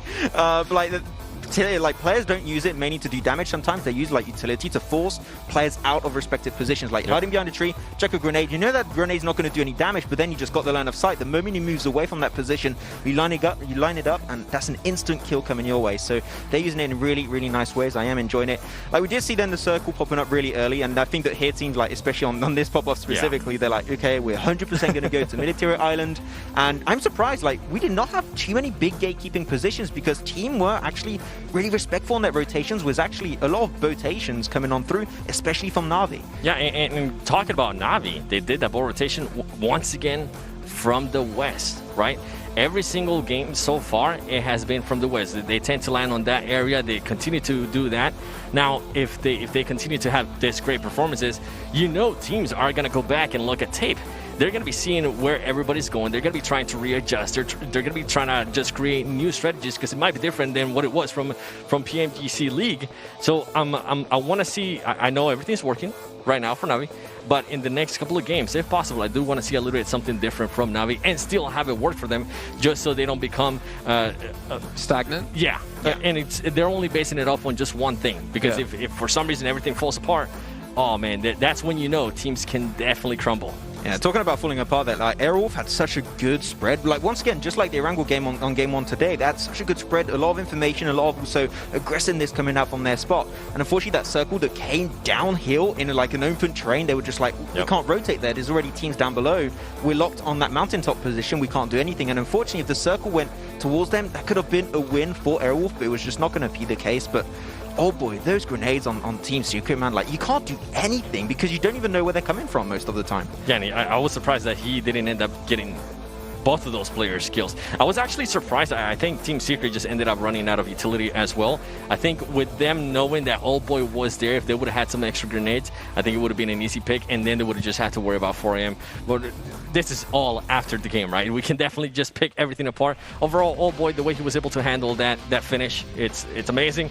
I hope that they go ahead and continue this momentum. So far, he's doing great, especially in Erangel. Going into Sandhawk, as I said, it's a crazy match. It's a crazy map. Mayhem tends to happen. It's going to be exciting. Hopefully one of the teams that's currently towards the bottom is able to step up. I mean, it is kind of the great equalizer, maybe? I think it's maybe the wrong term to use here necessarily, because you obviously have the chaos that comes in with Sandhawk, right? Chaos. Obviously the blue zone, that just does so much damage. Dave, don't worry. I know you're out there watching for Big Papa Blue. But the thing is, like, this is a chance for any team to really take this, right? And not to mention, get a ton of kills behind us because of the chaos that does ensue on a map like this. And I do wonder which is going to be one of those teams that can rise up. I mean, A1, well, the thing is, you hope, right? You hope Bigatron, because we want to see them contest. I would love to see the run back by them to take first place at the end of the day if they can take some really big victories here. But honestly, Sandhawk, you play it 4 times the entire tournament. You play Erangel 3 times a day. So 3 times 4 is 12. I'm not going to look at you. 7, back me up on that one. I'm not making eye contact. All right, well, you know what? We're going to head to a short break yet again here, but we have things ready for Sandhawk. So when we come back, we're kicking off once again here with Imperium and Hot Drinks.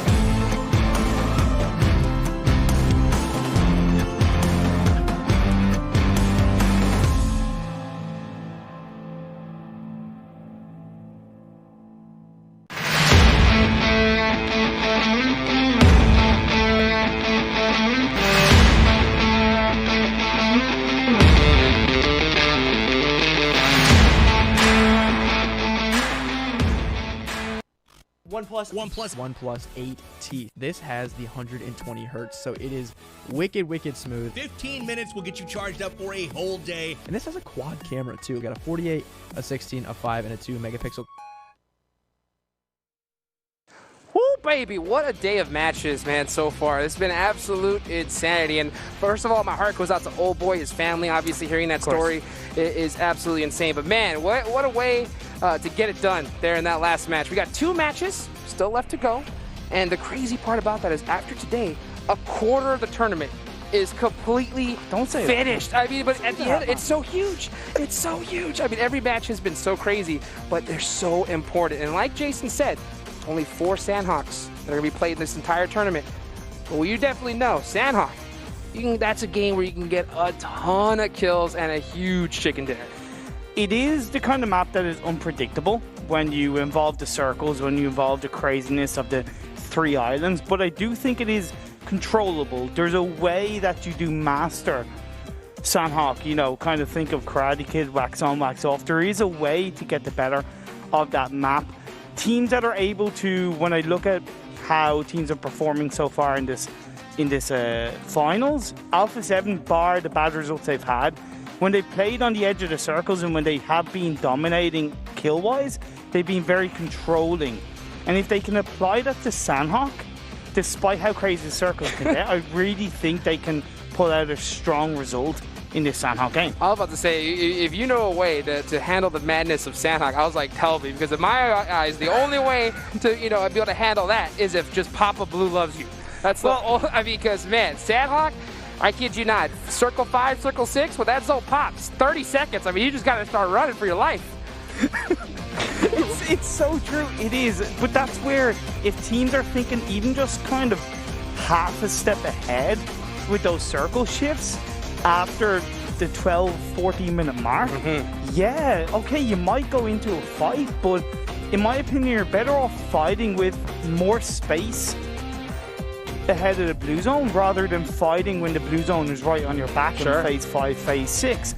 2 teams that I have to point out, though, that I really have to talk about is 1, Class, and 2, RQ. The reason why I have to highlight those 2 teams is because they're the only 2 teams to get 3 out of 4 consistent results. Wow. When we look at Class, 16, 6, 23, 12.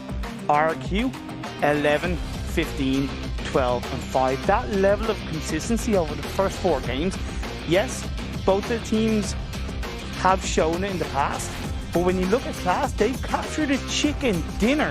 In the league stage. They struggled. I mean, I'll tell you what, when it comes to Class Digital Athletics, this is a squad that I have been eyeing for quite a while now, and I think a lot of teams look at Bigatron, they look at 4AM, Nova, as squads to emulate and try and figure out their play style. But to be honest with you, if I were, competing again, I would just be staring at Class Digital Athletics because they are just consistent throughout. I mean, yeah, they're able to get a good chicken dinner when they get positioned, but even when they don't, constant top 5 finishes. I mean, just putting up big points on the board. And now, I mean, it seems they must have downloaded a new update, man, because they have it all locked down so far here in day number 1.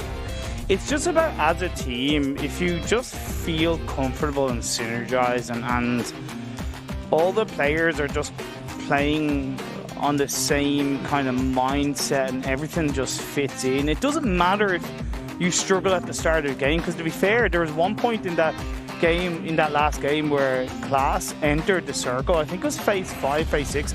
As only a 2-man team, but it was just like, it didn't really matter to them because 1, they'd already done a decent job up until that point, but 2, they were just comfortable that they knew they were going to grab solid results even with 2 players left on. Yeah, I'll tell you what, I mean, this squad has just shown up tremendously. And before this tournament started, I actually got the chance to do a little bit of interview with them, got some more intel. So for anybody that is just tuning in and aren't really familiar with this squad, you got Salim, obviously. He's their IGL. He's the one that's calling the shots, telling them where to go.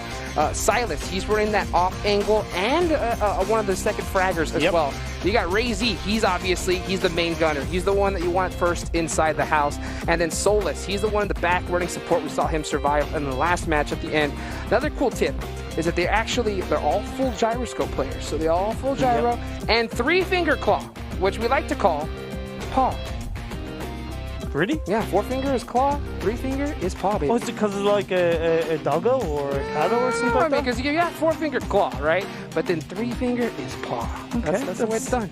Man, Hotchik's hitting us with the knowledge here in the PMGC finals. Of course, kind of, to touch upon, once again, teams that are performing a little bit badly. The analysts did mention BTR, and they also mentioned Power. Maxon touched upon them, and it really is, it's very flat from Kanina Power. They haven't seemed to be playing as a team. Yes, they're coming into this with a new player, Frozen, not really used to maybe playing with the team, working with the IGL, which is always so important. But Frozen did play PMWL West, right? So he's experienced at this level of competition. And at the end of the day, yes, they were maybe somewhat forced to take on this extra player, but they've got to do something with that because they can't use it as an excuse. I mean, team synergy, it's the main thing. I mean, you have to have it at this high level. I mean, one missed call out, any kind of little miscommunication is just going to be absolute dire for your squad. So we'll have to see how these teams are going to be able to get it done as we finally get loaded up into the Sandhawk match. And period, I have to talk about this because in my eyes, this is so huge when it comes to this map. All my eyes are going to be on Boot Camp, baby, because guess what? It's going to be wide open. Obviously, during league play, we had a big squad, Loops. They're not playing here in these finals, but they dominated that area. Now it is wide open, and here's the thing. Prior to this tournament, the only intel I really have is from the Zute and Sakumai scrims. So they were running some really awesome scrims with all these teams. If you haven't checked them out, you got to. What I got from that was I saw Footballist and Zeus kind of fighting for that area. So I'm really kind of looking at those two teams. Footballist likes to go to that northern island. So that's going to be really interesting to look at here in the finals. Yeah, it is. And of course, scrims are always a different thing compared to the actual games because scrims, there's nothing on the line. You can go full ham. We often see scrim games where we lose 15, 20 players right off the bat. But at the end of the day, you do make a really valid point. If we've seen Footballist and Zeus rock towards Bootcamp, that is wide open for the taking. That is a signal of what we might see in the Sandhawk game. One area of Sandhawk which I'd like to see utilized quite heavily for these teams is the eastern side of the mainland, because I noticed that on a lot of competitive games and competitive tournaments, teams tend not to kind of go towards Camp Raba, Mong Nai, Lakwai, Kampong, and I kind of get it because circles, if they're on the northwest or the southwest, it can be a little bit of a pain to rotate to, but there's a lot of loot. It's a clear area, and it'll help them. Well, we'll see right now, ladies and gentlemen, as we get this match underway. Match number 5. You can see the playing path right here in Imperium going right down the center. So, I mean, obviously, Sandhawk's a small map, so they should be able to pretty much fly anywhere. But back to your point about teams dropping on the east side. Yeah. I think the big threat, honestly, it's that northern island, that northwestern island. Footballist, we've seen them go there so many times, and usually when the circle goes there, they end up with an insane placement and a ton of kills. Now, if it goes in the mainland, you know, it kind of shakes a little bit right now. But right now, like I mentioned, all my eyes are dead center on Boot Camp, and oh, baby, looks like Bigatron is headed right dead center alongside Alpha 7. And Alpha 7, they've been fragging out so far. Baby, Alpha 7 used to play towards the edge of these circles, but it's a boot camp battle, baby. Hot Jukes, straight off the bat, we're seeing some action. Lobster building is packed, and you can see right now, Alpha 7 holding down this side. They got Senatexa with that Vector in his hand, trying to be able to make some plays. Zuxi is down already, and the rest of his squad's going to have to support him really quickly. At the end of the day, there's a lot of RNG. When you hot drop another squad, you got to be able to find some loot really quick. Looks like Luxy is in that back end. And Ryzen's going to have to win this 1v1. This is going to be so crucial for them. He does end up getting traded, though. And there's Mafioso to be able to get the finish on the Micro Boy. Both teams going for Lobster definitely created a lot more action in the boot camp area than we kind of expected. BTR could have opted to, you know, kind of disengage and gone for the warehouses drop as Luxy has backed off. But Alpha 7, the side from South America, rocking up and taking over boot camp. Buba Brazil. I mean, they're coming in hot, baby. And just like that, you said they had to disengage. I mean, Luxie's disengaging right now as the rest of his team is gone. And to be honest with you, this is dire. I mean, this is not the start that BTR wanted. Does it or does it not just sum up their day so far? I mean, yeah, you're right. To be fair. And look, you know, I love BTR. I think they're amazing. But at the end of the day, we can only go based on what we're seeing. And that start to the Sanhok game speaks volumes to how they've been performing throughout the day. You know what? Never mind. You know what I'm going to say? Okay. BTR, tactical feeding, right? Tactical. I think they're doing like a secretariat strat where they like to kind of like go far behind and then come back in the end. You know, that's what my assumption's going to be. Yeah, 100%. I mean, what a you know, such a giving squad Bigatron is. So, ladies and gentlemen, it looks like we're going to go ahead and get a little bit of a reset here started. Oh man, one of those things that does happen at the end of the day, and maybe it's a little bit lucky for Let's go, Bigatron! For BTR, because they're going, okay, clearly there's been a bit of a technical issue, a bit of a dead game as we call it, and they'll have a second chance, but will they opt to actually go for boot camp? Well, you know what I think that was? That was a scrim, okay? That was a little, that was just a little bit of a warm-up there for what the Sandbox come. It looks like we did have a player that was unfortunately not able to get in the match, so we're going to go ahead and restart that one. Sure. We want to make sure everything is as fair and good to go here, as this is the precipice for mobile esports here in the PMGC. And look at that, by the way. Oh, beautiful. Can you just, like, look at it. Beautiful trophy that these teams are fighting for, right? You know, you kind of talk about the money, and that's always going to be an influence, that's always going to be an encouragement, but that trophy, being able to lift that trophy with the rest of your team, you have 4 weeks of league play, you have 4 days of finals, and for you as a team to come out on top and win that trophy, imagine how that would feel. I mean, I can only imagine how it would feel in the hands of 4 angry men. I mean, those hands got to be so sore. I mean, especially from counting $310,000 that they won in the league play, them playing and fragging out here in the finals. So, I mean, man, that must feel good for them to hold this trophy. They're able to get it. And the one thing about 4 AM that I do want to kind of touch upon is that when you look at the Chinese PEL seasons this year, they have kind of been overshadowed by Nova, bar Season 3 where they did come out on top. In Season 1 and Season 2, Nova won it. And that kind of begs the question, can 4M get the job done?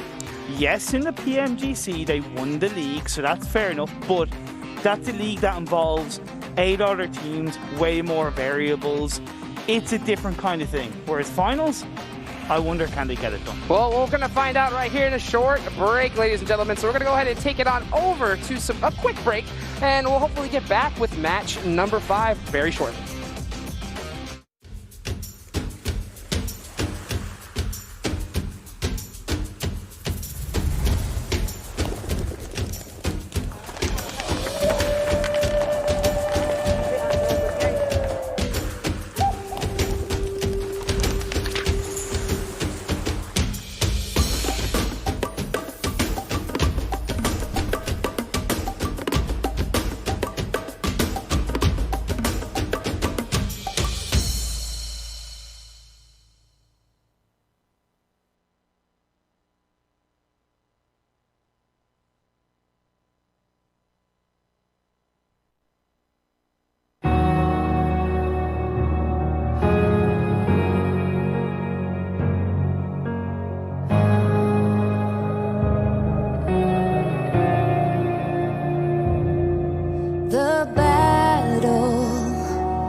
For glory, all our brothers in arms feel the fire.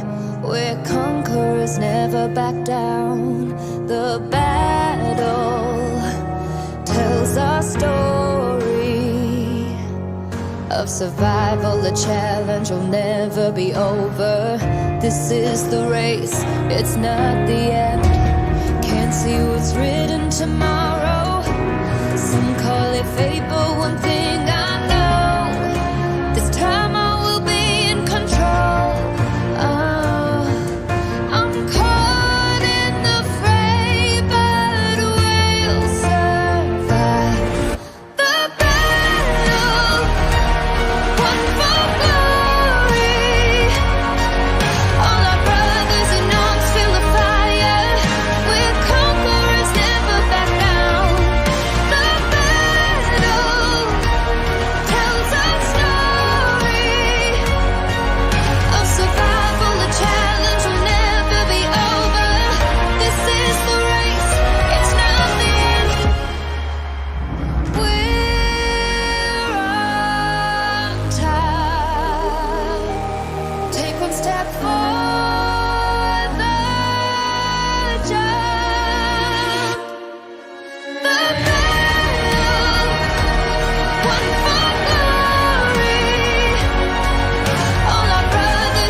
OnePlus 8T. This has the 120 hertz, so it is wicked smooth. 15 minutes will get you charged up for a whole day. And this has a quad camera too. Got a 48, a 16, a 5, and a 2 megapixel.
One for glory.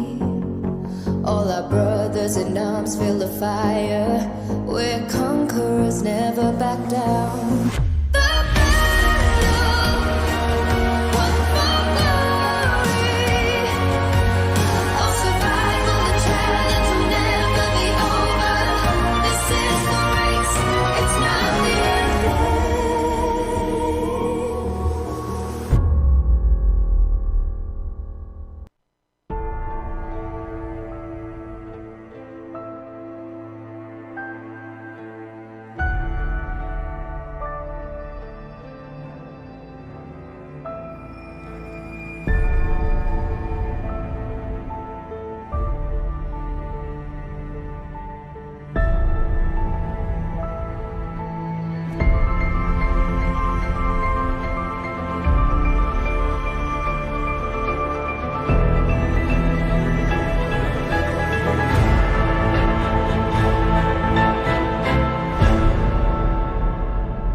It's time for the PMGC Finals Million Reward Guess. We have prepared 50 million AG, 5 million UC vouchers, and $150,000 for you to take home. Here's the steps to win the prizes. Step 1. Guess the champion. With 10 million AG and 1 million UC vouchers at stake, guess who will be the PMGC Finals champion before January 21st? To those players that answered correctly, they will divide the prize pool evenly. Step 2. Daily guess winner chicken dinner and top 3 ranking. With 10 million AG and 1 million UC voucher prize pool each day, guess which teams will win the chicken dinner and the top 3 rankings. As it was in Step 1, to those players that answered correctly, they will divide the prize pool evenly. Last but not least, if you guess everything correctly, you're now in the $150,000 prize pool. The prize pool will be distributed accordingly to the amount of winners. For example, one winner can take away $150,000. With 2 winners, the prize pool is split into $75,000 per person. And if there are more than 100 players in the prize pool, we will select 100 players and give away $1,500 per person. What are you waiting for? Join now and make the million reward guess.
OnePlus 8T. This has the 120 hertz, so it is wicked smooth. 15 minutes will get you charged up for a whole day. And this has a quad camera too. We got a 48, a 16, a 5, and a 2 megapixel.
One for glory.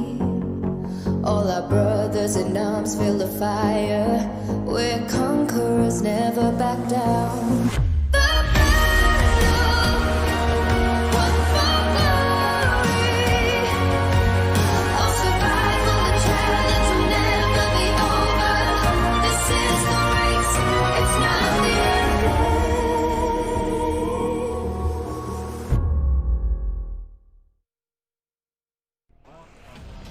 Welcome back, everybody. Here we are about to get match number 5 finally underway. Thank you for being so patient with us.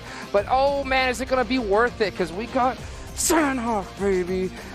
Papa Blue is king on this island, man. I love this map. I got to tell you that for sure. Yeah, man. It's one of the crazy ones. I'll be honest, I'm not a fan of it. It's my least favorite map just because I understand how hard it can be to handle in a competitive setting. But when it comes to entertainment, it never fails to live up to the craziness, and it is about being able to handle that craziness for all of these teams. With the restart, hopefully that will allow the teams to maybe take a bit of a fresh air, deep breath, reset, and a reset for this Sandhawk game. A team that I do want to highlight again before we get into this one is Team Secret. Okay. Because I'm not going to lie, I was worried about them coming into today. They're a team that has so much potential, but in my opinion, they failed to live up to it in the league play. And I thought, okay, that was the league play finals. You know, I know they can do a lot. But then 2 games, they had 1 point and 3 point consecutively. And I was like, please don't let this be old Team Secret. But they bounced back hard with an 11-point and a 21-point game, and they're currently in 5th. But they need to continue this. Top 5, but yeah, you got to be consistent. I mean, we still have 3 more days after today's matches. Yeah. But still, 2 more left to go. And especially in Sandhawk, like I mentioned before, this is a place where if you get the right position, get some good solid kills, you could put up an insane amount of points. We've seen plenty of 30-point games in the past when it comes to Sandhawk. So we'll see as we're about to get underway here. These players, they're in the plane, and we can see them locked, loaded, ready to go from a nice little south to north plane path this time. As I do like to say, welcome to the jungle. We've got fun and games. Ooh. As you see, like you mentioned, the plane path from around Kampong over to around the Cow area, so it is a little bit different.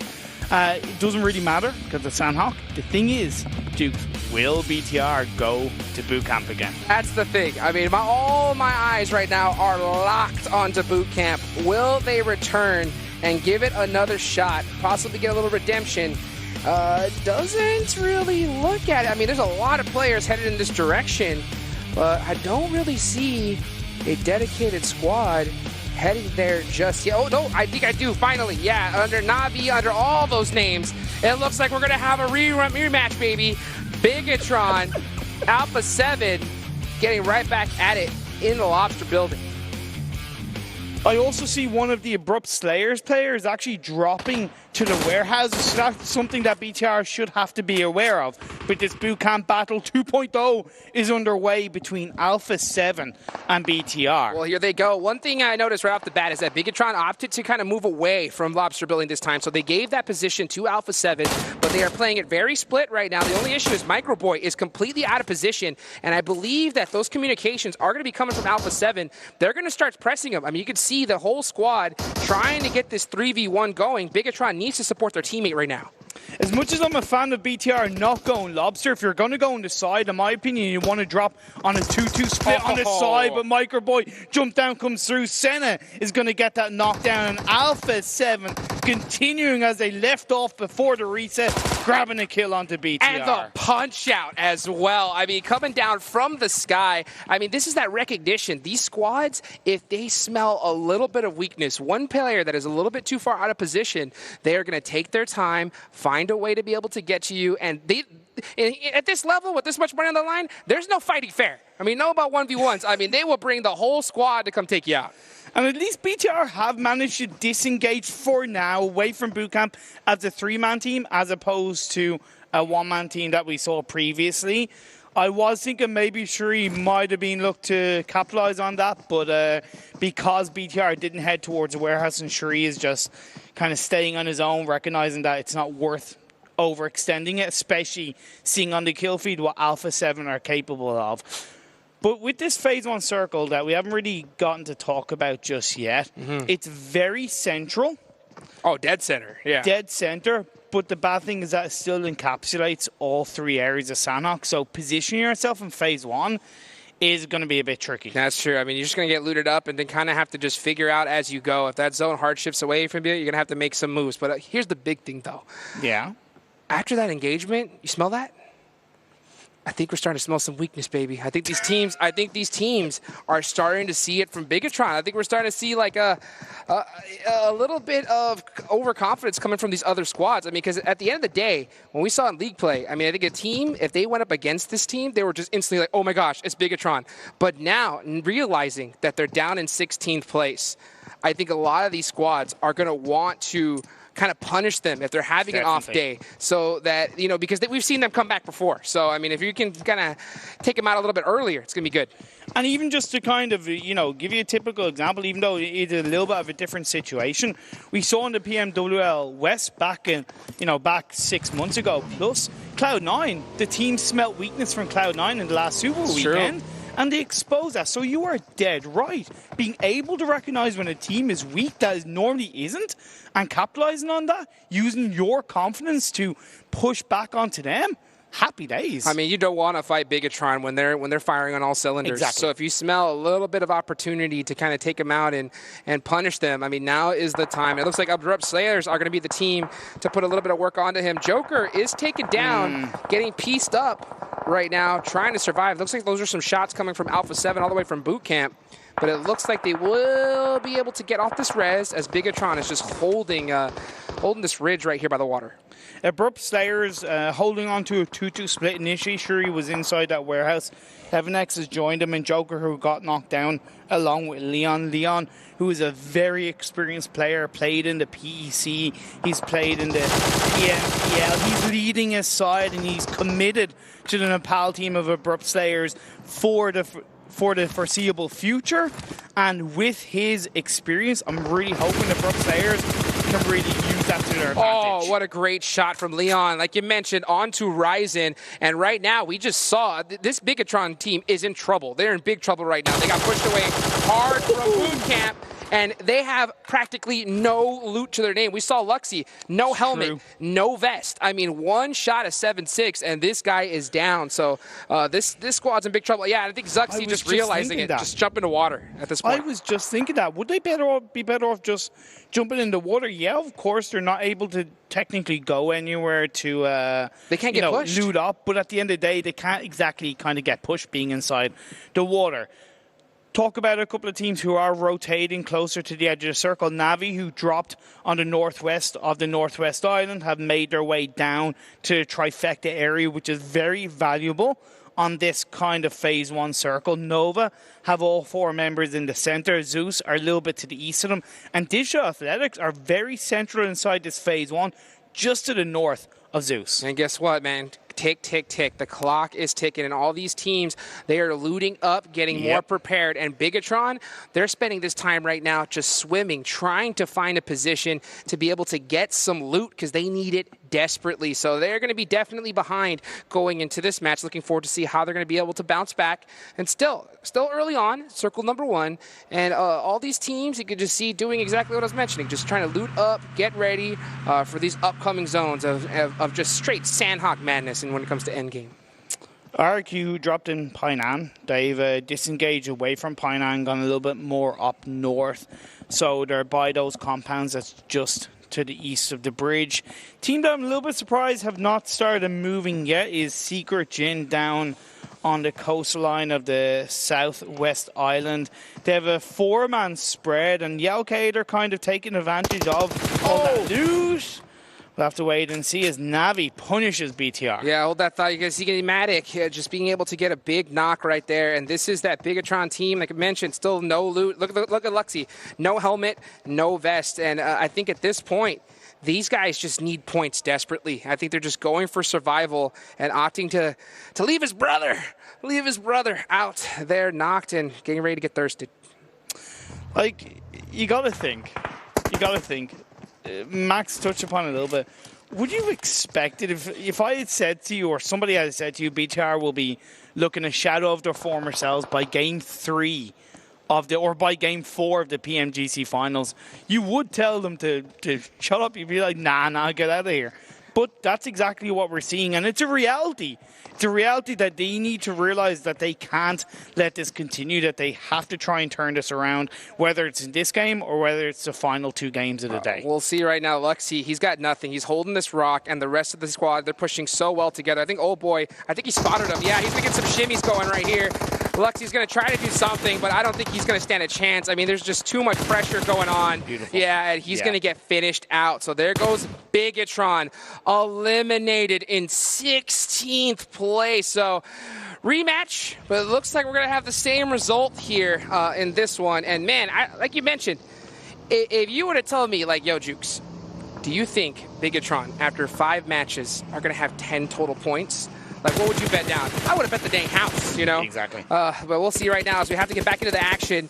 As Leon, like you mentioned, getting it done, is going to be playing some snake play right now, catching Footballists by surprise. Lutz throwing on some nades. Yeah, you can see that one kind of hurt. They're going to be trying to get a little bit better position. Footballists really starting to spread out, trying to get that intel. As Abrupt Slayers, yeah, Joker and Leon just kind of side by side right now, optimizing their kit, trying to get initial knock. Abrupt Slayers have to be careful because there is a little bit of third partying from behind at the hands of Alpha 7, so they do need to realize that. Bit of a mistake by Footballists in my eyes because they came from the north from Hatting across the bridge, and you got to recognize when they get kind of closer to the center that there is going to be teams either in front of them or very close in front of them, and they just walked up that hill without any information. You called it. I mean, you called it. Alpha 7 was the squad to watch out for, and yeah, they sure got the punishment onto Lutz, and you can see him going for the res right now, so it looks like no team is really pressing them too hard, so they should be able to get this up. I mean, man, yeah, great smoke play right there. Just play it nice and safe. And right now it's a 3v3 between Abrupt Slayers and Footballists. But after those shots from Alpha 7, I think both these squads after they say, you know what, let's just postpone this fight for now. Next circle shifts up. It centers up quite nicely, still with the mainland heavily in play. There is still a little bit of the northwest and southwest island, but above board, most of the teams who are already inside the circle are looking pretty good. Secret Jin are going to kind of get punished by not rotating as early as they probably should have.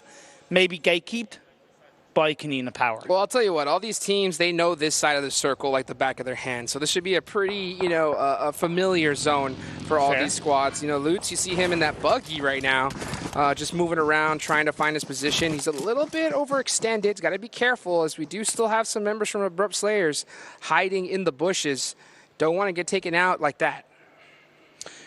Now, one area that teams have to consider is that Quarry is still in play, and that's such a tricky area to play around if on the next phase it shifts down to the southeast with Quarry in mind. It's going to kind of take away a lot of the circle, well, not a lot, but a decent bit of the circle away from these teams. Power Triple H still up on the north, as A1 getting punished by Abrupt Slayers. I mean, yeah, Sinister just trying to cross the road and getting caught out right there. I mean, that's the kind of tough part when it comes to Sandhawk. You're trying to make these rotations, but even scouting, it's so hard because you have so many teams that are just set up, staying so quiet, setting up that trap, and it looks like A1 is gonna run right into one, and that is gonna be on the side of Abrupt Slayers. Abrupt Slayers have been here for quite a while. They currently have a 2-1 split with Joker and Leon inside that compound, and Shree still on top of the hill by the coastline, giving information on the whereabouts of Footballists to the rest of his team so they don't overstep their mark. Alpha 7 still inside boot camp, which I do worry about, because if you leave it too late disengaging away from the crazy madness that is boot camp, you can get caught out. And Nova still have a 1-1-1-1 split in the center of this phase 2. Uh-oh, look at this, Yol playing it real quiet. No, he's going to shoot, so that's going to give away his position, and that is going to let 4AM know that they got something to worry about. ICY is going to try to be there. It does get that Uzi shot, but that is a really nice Molotov, but it looks like it's a little too far. Unfortunately, 433 Schwan, but that nade, oh goodness, that was right on the money right there. And now 4 Angry Men have the advantage, as they're going to be able to take out one member from Zeus. And they've got to take this fight. They've got to close it out, because it is the kind of area where if they don't push on this next phase, they could get third party. So 4 Angry Men need to recognize that this engagement needs to be finished in the next 30 seconds to a minute in my eyes. That's a beautiful pre-fire right there from 33 Schwan, looking really nice. And still, even though they do have one finished, 4 Angry Men are playing this very calculated right now. They don't want to play it over-aggressive. They know that when it comes to Sanhok, those snakes, they're very, very deadly. So they do not want to make a misstep here at this position. But here's the thing, if they aren't controlling enough 4 Angry Men at this stage of the game, when it comes to Phase 3, Phase 4, Phase 5, they could get wiped out by not being aggressive enough. We'll have to wait and see how it does plan out for them, as Navi are getting punished by Team Secret Jin. I mean, from across the way right here, and I believe that all of these 3 members are knocked. So it's just going to be one remaining member from Navi, and I don't think he's headed in this direction at all. So it's just up to McHugh. Well, now it looks like he is going to try to be able to get over to the rest of his squad. But Navi, yeah, they're in a world of hurt right now. Was that a little bit silly from Navi in my eyes? Because they were, originally up by the Northwest Island, taking out BTR. They rotated probably more heavily than they needed to. They could have crossed by the trifecta line, whereas they went to Painan and they were going in blind and they paid the price. But the next circle shifts up the northeast with the Northwest Island in play. So that's going to be really nice there for Navi. I mean, that's going to be a big break for them. And this entire area of the map is completely free, as you can see there on the bottom left of the map, ladies and gentlemen.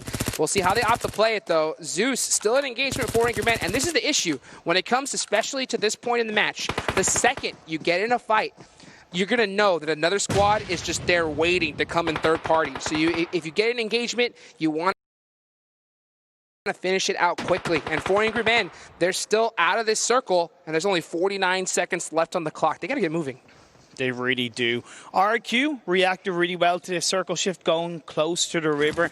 That's pretty close to the center of the circle, near the trifecta, lying down on that low ground, so they're going to be protected from the hillside. Nova now joining up as a full squad by the boot camp hills, and they'll be able to overlook and probably punish Alpha 7 at least. Well, you can hear it. I mean, right now you can see a nice little engagement from 4 Angry Men and Team Secret, but you got Zeus there waiting for the third party. 33 Schwan is really pushed up. He is knocked right now. So, a good return one from Hasaki. Gonna get a two-piece right there. That was critical. A nice nade, though, onto Zinhei. It's gonna even things out. It is up to Hasaki to make a huge play for his squad. They are sending it on up to him. Rex, trying to get that first aid. Can he be able to get this hip fire? The Ronnie! Just great cover. It's going to favor out Team Secret. It looks like they're going for the reses. I called it, though. What did I say? If you don't engage early enough in the early parts of the game, you're going to get third party. Then, yes, 4AM went for the engagement onto Zeus, but who was behind them? Team Secret came in, and yes, the two-piece did come out for 4 Angry Men, but because it was a full Team Secret squad, it became too much. Beautiful shots by Roma footballers. That replay, that was insane. Single tapping that with that M4, beautiful right there. And I think at the end of the day, I mean, we're in the finals. There's so much on the line. It's not a long format tournament. And 4 Angry Men, they're sitting in third place prior to this one. So who knows if they're like, hey, let's just kind of play for placement a little bit. But at the same time, it's still too early. I mean, you want to put up some big points on the board if you're 4 Angry Men. 110%. Great rotation by Aero Wolf Limax, recognizing that they could utilize the western side of the circle to their advantage. They were down on the southwest island, but they moved up to the northwest island, just down by that big Chungus mountain. The next phase is going to be ever so important, and this is where the trickiness of Sanhok really comes into play, because the river is really dividing these teams. What a great shot there from Rom. I mean, he was just staying so quiet, and as soon as he heard those shots come out, was able to get 2 really nice peaks, and that is going to be a 2 finished for Footballist. Good turn of events for them as they're on the edge of the circle. Rom is going to go try to pick up his teammate Lutz, as Cherie still on that other side can cause some problems. They're going to have to be really careful if you're Footballist right now. Could see a bit of a third party from DA just down the hill from them outside boot camp. We'll see if they'll be able to spot out footballers. But the next phase is about to pop up, and oh my sweet baby, Mary of Jesus, that is a harsh southeast shift down to the southwest island. The trifecta compound is the core of this phase, and guess who's there? RRQ. Man, I want to hear your impression of what these teams made the sounds of once they saw this hard shift. I guarantee you it's more sounds probably like, oh no, you know, because this is gonna be a tough one for these squads. They gotta get a move on it ASAP. The mindset has to switch from placement to kills, right? You get as many kills as you can in the time that you have in this game. Good point right now. You can see Silas on top of that rock, getting some work in with that Uzi. That's that up close and personal gun. Oh, Silas with that M4 now.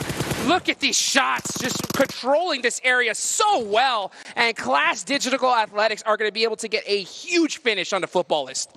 That was a poetic engagement. That was just a pièce de resistance engagement from Digital Athletics. It was cool, calm, collected, and it was on point. Making no mistakes, they had to push him because they know time is against them. And he did it with the 2X on his gun, which... 2X is OP. No, that's wrong. That's wrong. Yeah, not OP at all, but apparently it may be. Especially after that play, looking really, really nice. Oh, speaking of nice, he got Ice.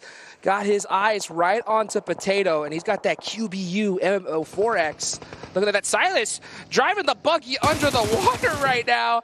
And I think he does not want to move because Law is looking right at him, ready to go fishing. I fought the Law and the Fisherman won, and it's going to be Law just trying to get the better of him. But Alpha 7, they need to think about their own position because they're only creeping out of the boot camp now. They're not in the circle just yet. A1 Esports have one player left standing.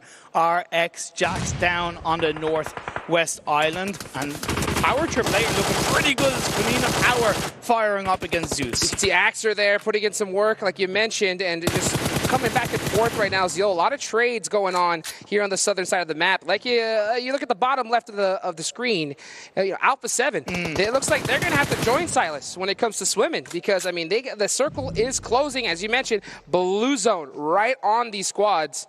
And you can see Ziol just peeking so tight right now, trying to get this knock on a black one. Did you see him? Gotta get that headshot. Baby. Beautifully placed. Beautifully peeked up. Axer prones down is going to get another knockdown onto Zeus, and it's just Ebely that's left standing. He's going to hop in the Ronnie right now. Looks like he's going to try and send it up to his team, but going to get shut down. That is just too much noise to be making, especially this late inside of Sandhawk, and Konina Power punished him for it. And I'm a little bit surprised that Secretgen haven't tried the third parties more heavily, right? Yeah, okay, they're on a 2-1 splits, but sometimes you got to take advantage, and you just got to take control and go, hey, a team is fighting another team. We should look on that. But now it's gone against him because Kanina Power, after taking down Zeus, can look firmly in the direction of Secretgen. You got to decide when it's worth it to give away your position. And points right now are so critical. Next circle is going to go on up here, Imperium. And it looks like it is going to favor RRQ. We got a big battle right now between Alpha 7 and Team Secret. Oh what man. a name. Law feels the brunt of that grenade. Oh! Team Secret comes in erect with the 3-piece to get the squad wipe. Alpha 7 have been shut down, and I talked about Team Secret wanting them to see them continue to run in today's games. That is it. Team Secret 4-3. Bang! And they get 3 right there. Nade City, population Alpha 7. And as we move on right now, because there's so many fights going on right now. This is Sandhawk, ladies and gentlemen. Power 888 getting into it with Airwolf Limax. Corpai trying to jump on top, trying to get some new angles, gets any information he can into this fight. Airwolf running a nice little 3-1 split, 3 pushed up. They got that off angle in the back, trying to throw some grenades. Power 888 very grouped up, 1 nade, and they will be done. They got to be really careful in this position. But the thing is, Ice isn't in the circle. Neither of these teams are inside the circle. So the battle of the warehouses, the blue zone is closing in. Corpai looking to try and throw those pre-fire shots off inside the doorway. It is going to be the knockdown. Blue zone forcing the fight. They got to get it done. Airwolf is going to be able to get a really huge knock. Dewey's going to have to try to get a jump shot. No way. Goes for the pre-fire. Does get a really huge one, though. is going to have to press it some more, but that beautiful pre-nade right there is going to shut that fight down. Super Una's going to 1 HP. He cannot get touch the blue. He's getting in the he's going to get knocked to the blue zone, and now it's just Spav left for his team, and he has to heal it out. There's no way he can move. And Ice actually moved over the bridge to the point where he's actually not inside the circle, but he's outside of the blue. Spav is the last player standing. I don't think it's worth going for the revive. The heal battle and RQ going up against Nova. Oh, and RQ are going to finish off Nova, especially right now, Zone 6. You cannot do anything but just spam that first aid button right now, and that's exactly what he's doing. There's a lot of boxes nearby, so you know they're going to be searching for the med kits, but we may see Spav and this last remaining member of Power 888 go at it for these much-needed medkits. What did I say about the trifecta compound that RQ held onto from 2 phases ago? It's worked out in their favor. They do have 3 players off. None of these remaining 8 teams have a full squad, and with 5 of them only having 1 player left, it's going to be third party after third party. I mean, we just saw this earlier. I mean, we saw it in one of the earlier matches, just 5 solo members, and it looks like we have a nice repeat performance here as these last squads are just spamming that first aid, trying to get as much position. I mean, can you believe this? If you go out right now, 8th place, and look at Spav, 19 first aids. Oh my lord, the heal battle ensues. Silas, who's able to survive against it all, coming in through the river, is able to get the last player of Power 888 and racks up a few more placement points for his troubles. And just like that, 2 teams gone. Now there's 6 teams remaining, 3 solo players. There's Silas. They're from Class Digital Athletics, and this is what I'm talking about. Even when they have bad positions, still a top 6 finish. I mean, this squad, they've got it down. I mean, yeah, they go out there, but 5 kills, 6 plays, not bad. Nothing to be sniffed at indeed, as we do lose Team Streaker. We're down to our final 3 teams, Dukes. Yes, we are, but man, Papa Blue is punishing them all, and the next circle is going to pop on up in the favor of Team Secret, Secret Jin, and as you see Kangzo jumping for joy right now, as the rest of these teams have just gotten extremely punished. But Corina Power, we haven't been talking about them a lot. 7 kills, they have a duo, they can still get this done. 110% they can get this done. Kenzo's pretty much on his own. Cosmos is out in the blue. There's nobody who's going to be looking up to join with the rest of his team. And yeah, okay, Kanina Power have to move into a circle, but this is Samhawk, right? You can stake your way in. Yeah, and you know that Secret Jin, they have all this intel, so they know their backs are cleared, so they have a really good idea of where this Konina Power team is, and they're just trying to use all the kit they can. But look at Cosmos. Cosmos is in the blue zone, so it's just Kangzo. It is basically a 1v2 between these 2 teams, and Cosmos, he can't run. He has to spam first aids. And also, what's really tricky for Kenzo is that even if he gets a knockdown onto one of the Kanina Power players, he's not going to know it. That's true. That's true. I mean, he still has to realize, you know, which squads he's dealing with. This might be a really nice nade. Oh, that Molotov, that's going to give away their position. And is that nade going to hit true? It is going to tap Axer just a little bit, but that hill makes it that much more difficult to throw kit onto them. And he's just waiting. He's like, Cosmos, get over here, please. Help me, buddy. Oh, actually, he's like, you know what? Never mind. I don't need help. That is a 1 piece onto Black-White. It is just Axer remaining, and Cosmos finally making it into the circle. And that's the thing, Kanina Power didn't know that it was just Kenzo on his own, because the way they see it, it's a 2-on-2, and that's just the way the cookie crumbles. They're trying to make it work. 1 player left standing. Can Axer pull it in his power? We'll see right now, Kangzo. He's got all the intel. He's trying to get these peaks. He's got his teammate with him right now, so they can play this really, really carefully. Yeah, Axer's not able to get this res off, so it is going to be just him. We've seen a sick 1v2 earlier from Old Boy. Can Axer do it as well? We're about to find out. Jump shot. Oh, and Kangzo with the Uzi is going to shut it down. And there it is, everybody. Secret Jin, and it's just Kangzo with 5 kills to finish it out. And that was the Kenzo show, baby. And that was a beautiful episode of really well-placed chicken dinner. Yeah, they were kind of favored with the circle shift. But at the end of the day, you know, they kind of played intelligently. They utilized their position in a strong way, and they just waited for the teams to come to them. considering that they're coming into this game in 15th, with that chicken dinner, that's going to boost them massively in the overall standings. Oh man, not just their overall standings, but their morale, everything. True. I mean, day number 1 is so crucial to that, especially at a small forum tournament like this. Yep. You got to be able to pop off, get that kind of good feeling going in for the rest of the day. So, you know they got to be feeling it. After that, a big chicken dinner win for Secret Jin. Let's go ahead and throw it on over to the analysts so they can tell us what they think after match number 5. Well, what I think is, whenever Max doesn't talk about a team, they seem to do well. Team Secret Jin, you cursed them earlier on, Max, but you know what? They're able to pull off a big victory here. But again, Kangzo, we talked about him as being the star player for the team. He pulls up a big victory. And he's the snake main, snake main guy of the team when it comes down to it, and he was able to just hold on to a position that was not going to be contesting. And also the circle, sure, was good in their favor, but it was also helping them in a way that was like so weird. It almost never happens. It was forcing all the other teams of the lobby over that river, so they were all fighting each other, and they were like on the southern western edge, like we don't have to take a fight. They're all like cancelling out each other.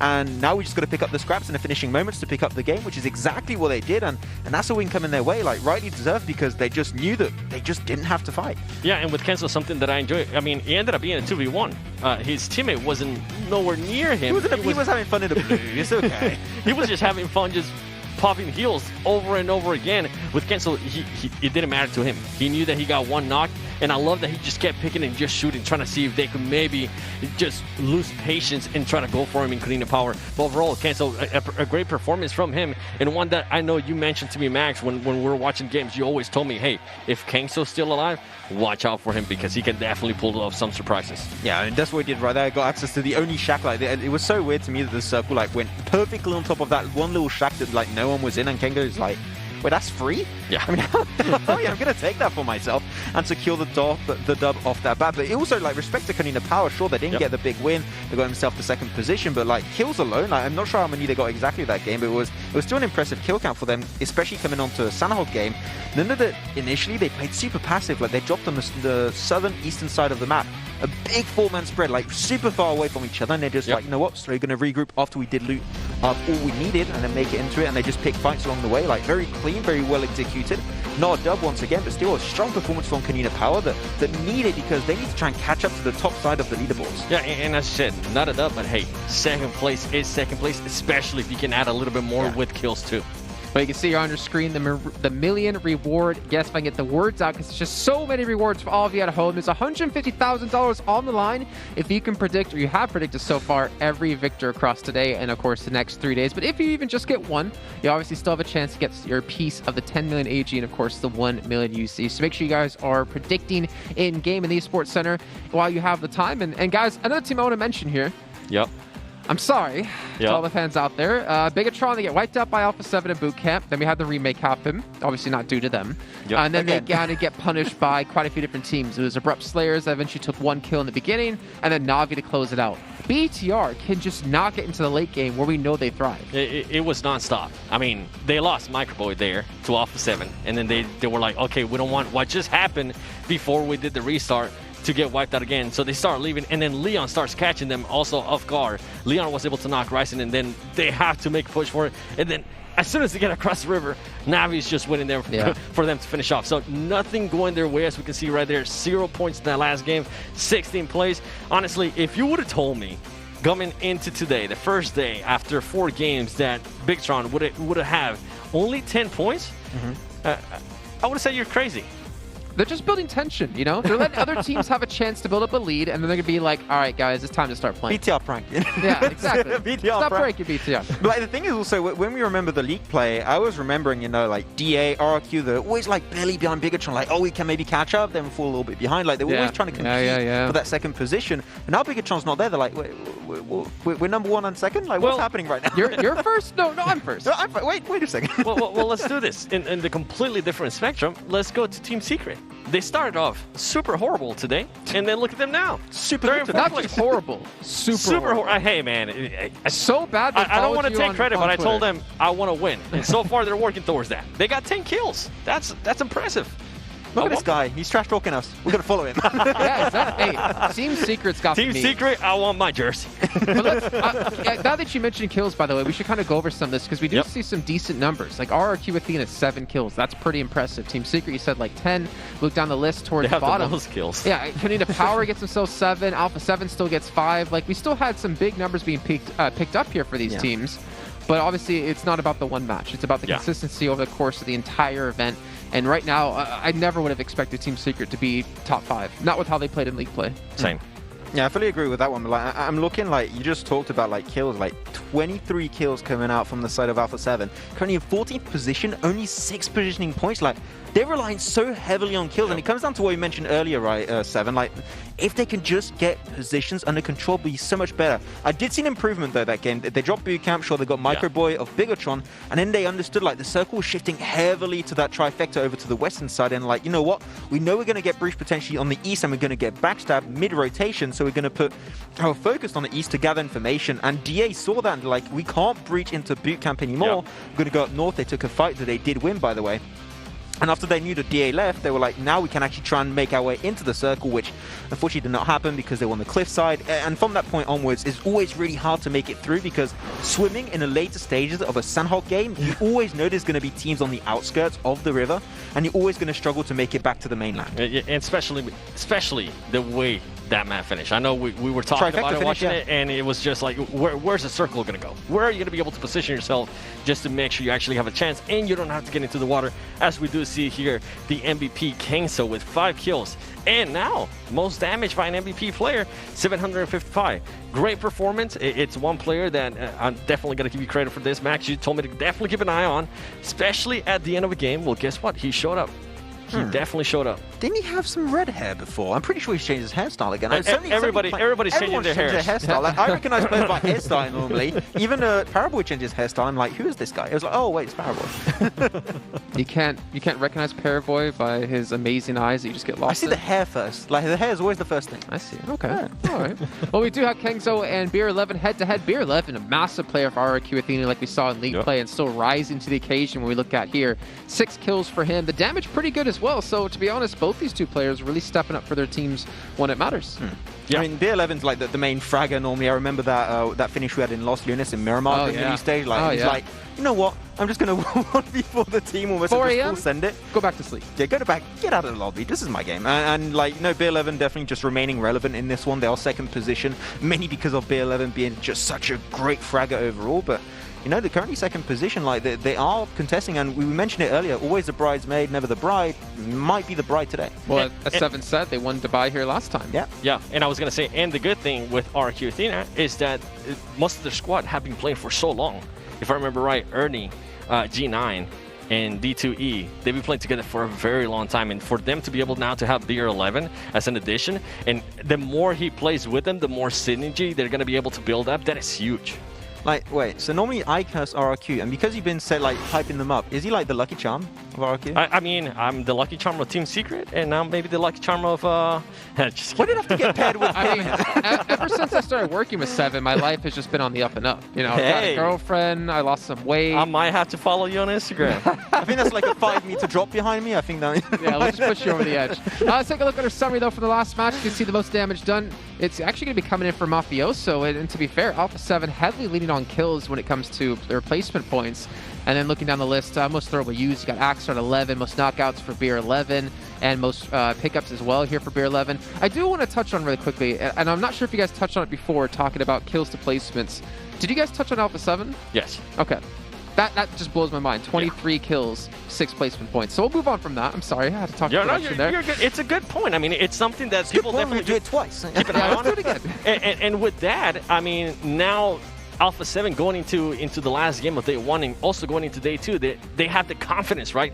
They won an engagement with Bigatron, not just once, twice, and they made him back off. And guess what? Tomorrow, maybe they can just work a little bit more on their rotations. That's all they need to do. Try to stay a little bit later into the round, get into a top 5 situation, and with the skill that they're currently showcasing, they know they can win those engagements. Yeah, I mean, taking down Bigatron alone is big. Like, I want to see them take down the Funky Men's. You know, that's potentially like the next level thing to try and make a statement once again. get at this level of play and try and snatch away. Like, I want to see them, maybe not at the end of today because you only got one more game remaining on Erangel, but like maybe tomorrow if they keep on like their aggressiveness, like getting so many kills every single game, like they're around an average of like 5 kills per game, which is strong. That's a really, really good average. If they can try and now just aim on positioning, because like that's the point you made once again. Like we made that point like 4 times. Yeah. Because it's a really good point. But like they really need to put a lot more focus on their IGLing, getting strong compounds, trying to rotate also early, which I think that game on Sanhok, for example, they did rotate a little bit late and they got caught out mid-rotation by like 2-3 teams who were doing the exact same call out. So if they can do so, I think that tomorrow they can definitely try and catch up to the like top dogs of the leaderboards and make it top 8. If they make it top 8 tomorrow, I'm going to count that as a big win for them. Oh, definitely. All right, gentlemen. Now, Max, you've been through this quite a few times. 7, this will be your first time here. So we're in a second. Not yet. Don't throw it up just yet. We're taking a look at our top 3 fraggers over the... Okay, I was going to have you guys predict. Paraboy. They're gonna let, okay, so I'm going to say Salah, the one Suk, you predict. and 11. You're going to have to predict all 3, and you get the one wrong. No, yeah, we'll do it later. We'll do it later for top fraggers. We can see here so far in our first 5 matches, Silas tied with Suk at 12 kills and Beer 11 at 11. I feel like Beer 11 got, was it like 4 or 5 kills in the last game? So a decent amount of his 11 just from that match alone. And something that I did want to mention out of Silas, I mean, we saw his skill perfectly on display there in the last match. We saw him go up on the rock, just using the pretty much popping out when he needed to pop out, using the timing right, then having to jump and knock out those players, finishing those players and get those extra kills, get those extra points. So not surprised to see him currently here among the top 3 fraggers. I mean, the difference between Silas and Suk really just comes down to damage. You see, it's just like barely any difference right there, so it's just a little bit of a difference overall. But why I like it for the side of Klaus DA mainly is the fact that Salah sure is like fragging out in big ways, but like the entire team is like have their own respective roles and they're performing all on the same level. Sure, maybe not in terms of kills, but you know, you've got that IGLing, you've got yourself also that scouting, that rotation pathing, and overall the entire team, sure there's only one in the top 3 there, but like the entire squad is definitely pulling their weight. And something that I wanted to mention that I'm enjoying to see here is the variety in guns. At the beginning of the day, it was just M762s. Now we're starting to see here as well of M4s. What I want to see, actually, because there was an update recently in the game, I want to see if any of the other players are going to start using more of Kar 98s and M24. Well, to remind you guys at home, I'm going to say a couple people here at the event have already ordered their PUBG mobile trading cards. You can head over to shop.epix.gg and check that out, because not only are you supporting, showing who you're a big fan of, you're also helping the players with a little bit of extra money for them as well to keep this pro career going, keep them grinding. You can obviously, showcase online. You can sell them on the marketplace. Maybe you can sell them to 7 if you get the grade 7 cards, which I know for sure he's going to be buying. And then even in these pre-orders, there are going to be signed copies being sent out. I'm not going to tell you how many. You got to get your pre-orders in right here, right now. I think Max, after this break, is going to be doing just that to get even more than he's ordered. But make sure you guys check that out. Make sure you guys pick them up because these cards look sweet. I would love to see a 7 Worlds Gaming card. Ooh, imagine. Only 7 made. Ooh, super rare. Micah, give me a call. What a shiny something I actually wanted to ask you is, out of all those cards, right, which signed card would you actually want to get on your first pack? Ooh. It's a tough one. See, this is tricky, right? Because what if there's a player potentially retiring soon? Getting his signed card now, before he retires, would be worth even more down the line. Microboy signed card. now, what if you get it's a signed card, and then you also get to meet the player, and they sign it as well. Oh, so you got double signature. Double sign. Double sign. It's actually really cool. I'm enjoying that they're doing this because there's so much more stuff that this is going to bring into the community, like a trading. Hopefully, I'm pretty sure people are going to start trading. It's going to be really cool. I summoned my Paraboy card. Right. Hey, if you guys got a good card, I'm okay to trade. I got like Blue Eye White Dragon. If you want it, we can trade off. Not happening. Not happening. I ain't trading my Paraboy for anything. Let's take a look at the recap of the zone shifts we did have, and there was something you guys talked about, the River by Boot Camp. Seeing Power AAA, I remember watching them as the zones did progress. They went for this like rotate on the other side of the river where there's basically no team. And I will say, a little bit of luck on their side. The zone did shift towards them, but unfortunately they didn't close out as many points as they were hoping for. Now that you mention actually Power AAA, something that we saw with Triple T whenever they were engaging each other is we saw him getting hit by the blue zone. I believe it was later on when you should definitely just stop picking them up. he continued the revive. And that split second, I felt like it cost them so much. I don't know if it's maybe because it's the first day, they're trying to just get into the rhythm of things. But I don't know. I don't want to see those little mistakes like that later on. And that's pretty much what I'm getting to. Hopefully they can go back, watch it, be like, hey, man, as soon as that blue zone touch you, you know that even if you pick up the other player, he's going to go down because the blue zone's just doing so much damage at that point. I forgot blue zone did damage. Yeah, right? I forgot. Oh, no. Like, this is the moment where, like, all teams are like, oh, wait. Oh, no. This is going to be actually pretty troublesome. And Secret Jim would, like, right in that position. Kanina Power was the only one that could contest in some way, and they crossed the river, like, through the bridge next to Painan, and they are the only team that could really deal with it. But, like, RRQ, they could not move away from the trifecta compound. Right if they here. did, they were going to struggle. But that's the move you were mentioning there, Seven. This is exactly. You're going to see Power Triple 8 Triple T being able to trying to revive Corpal, and then he just continues to do it. And then you see the other player get knocked once again. Super Uno's like, my buggy. Yeah, it's like, you should have just stopped. Just stop. Tell him to drop all your heals and stuff and just start running. Yeah, and like, once again, like, RRQ Athena in this position, like, the thing is, if they moved away, they were just showing their back away to all the teams coming in from the eastern side, and they were just going to have such a hard position. So they were kind of bound down to that position, that nothing they could really do. But that Kengzo picks up one. Axa tries to snake his way through, but unfortunately with a third-person perspective, you can't do too much, and that is going to be an easy kill for Kengzo once again, taking the win. And yeah, jump shots again in play. So gentlemen, I do have to bring this up, and I don't mean to be too harsh against this team for Alpha 7, but they got to just sit boot camp for the majority of the game, right? Yes. You would assume if the zone's shifted towards you that many times, you should be able to get some decent placement points, but it didn't work out for them. Remember, they only have 6 placement points in total, but they have 23 kills. So in regards to that, something that Max and I were saying is that I felt like they were getting maybe a little bit too complacent there in boot camp. They were just winning. They were just hoping that the circle will end up going their way. Something I would have enjoyed to see is send at least one player out closer to the river, closer to the water. That way, that was low, yeah. Yeah, because remember, we're talking about that. At least have somebody else scout. Have somebody ready for that shift of the zone. And they just didn't have that. I felt like they just got way too comfortable being in boot camp. And they did do it eventually, but like, it was law that they actually sent over to the western side of boot camp. It was like so late that it was just not valuable anymore, because the circle was already pushing you forward, and you had to like, or just like take a big fight, or just cross through the water and like just swim your way through. So like, sure, like the idea was good, but just way too delayed. Well, I mean, we're obviously talking about them. The upside is they're picking up kills consistently throughout the day. The downside is their placement points need to be worked on, but that's something they can obviously work on throughout the rest of today, and of course in the next 3 days as well. It's time to head back to a break here. We get things ready for our final match of the day. It's going to go to Erangel, and of course it's going to be brought to you by Hot Chooks and Imperium in just a few.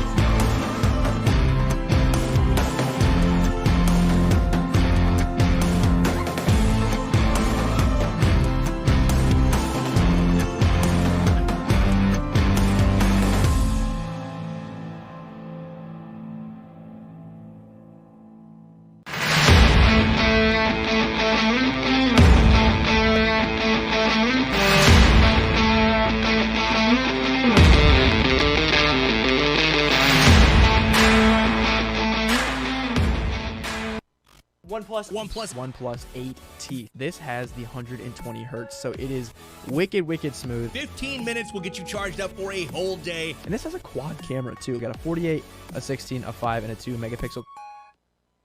This game ends with from the top side. In there, it's just Puppy by itself.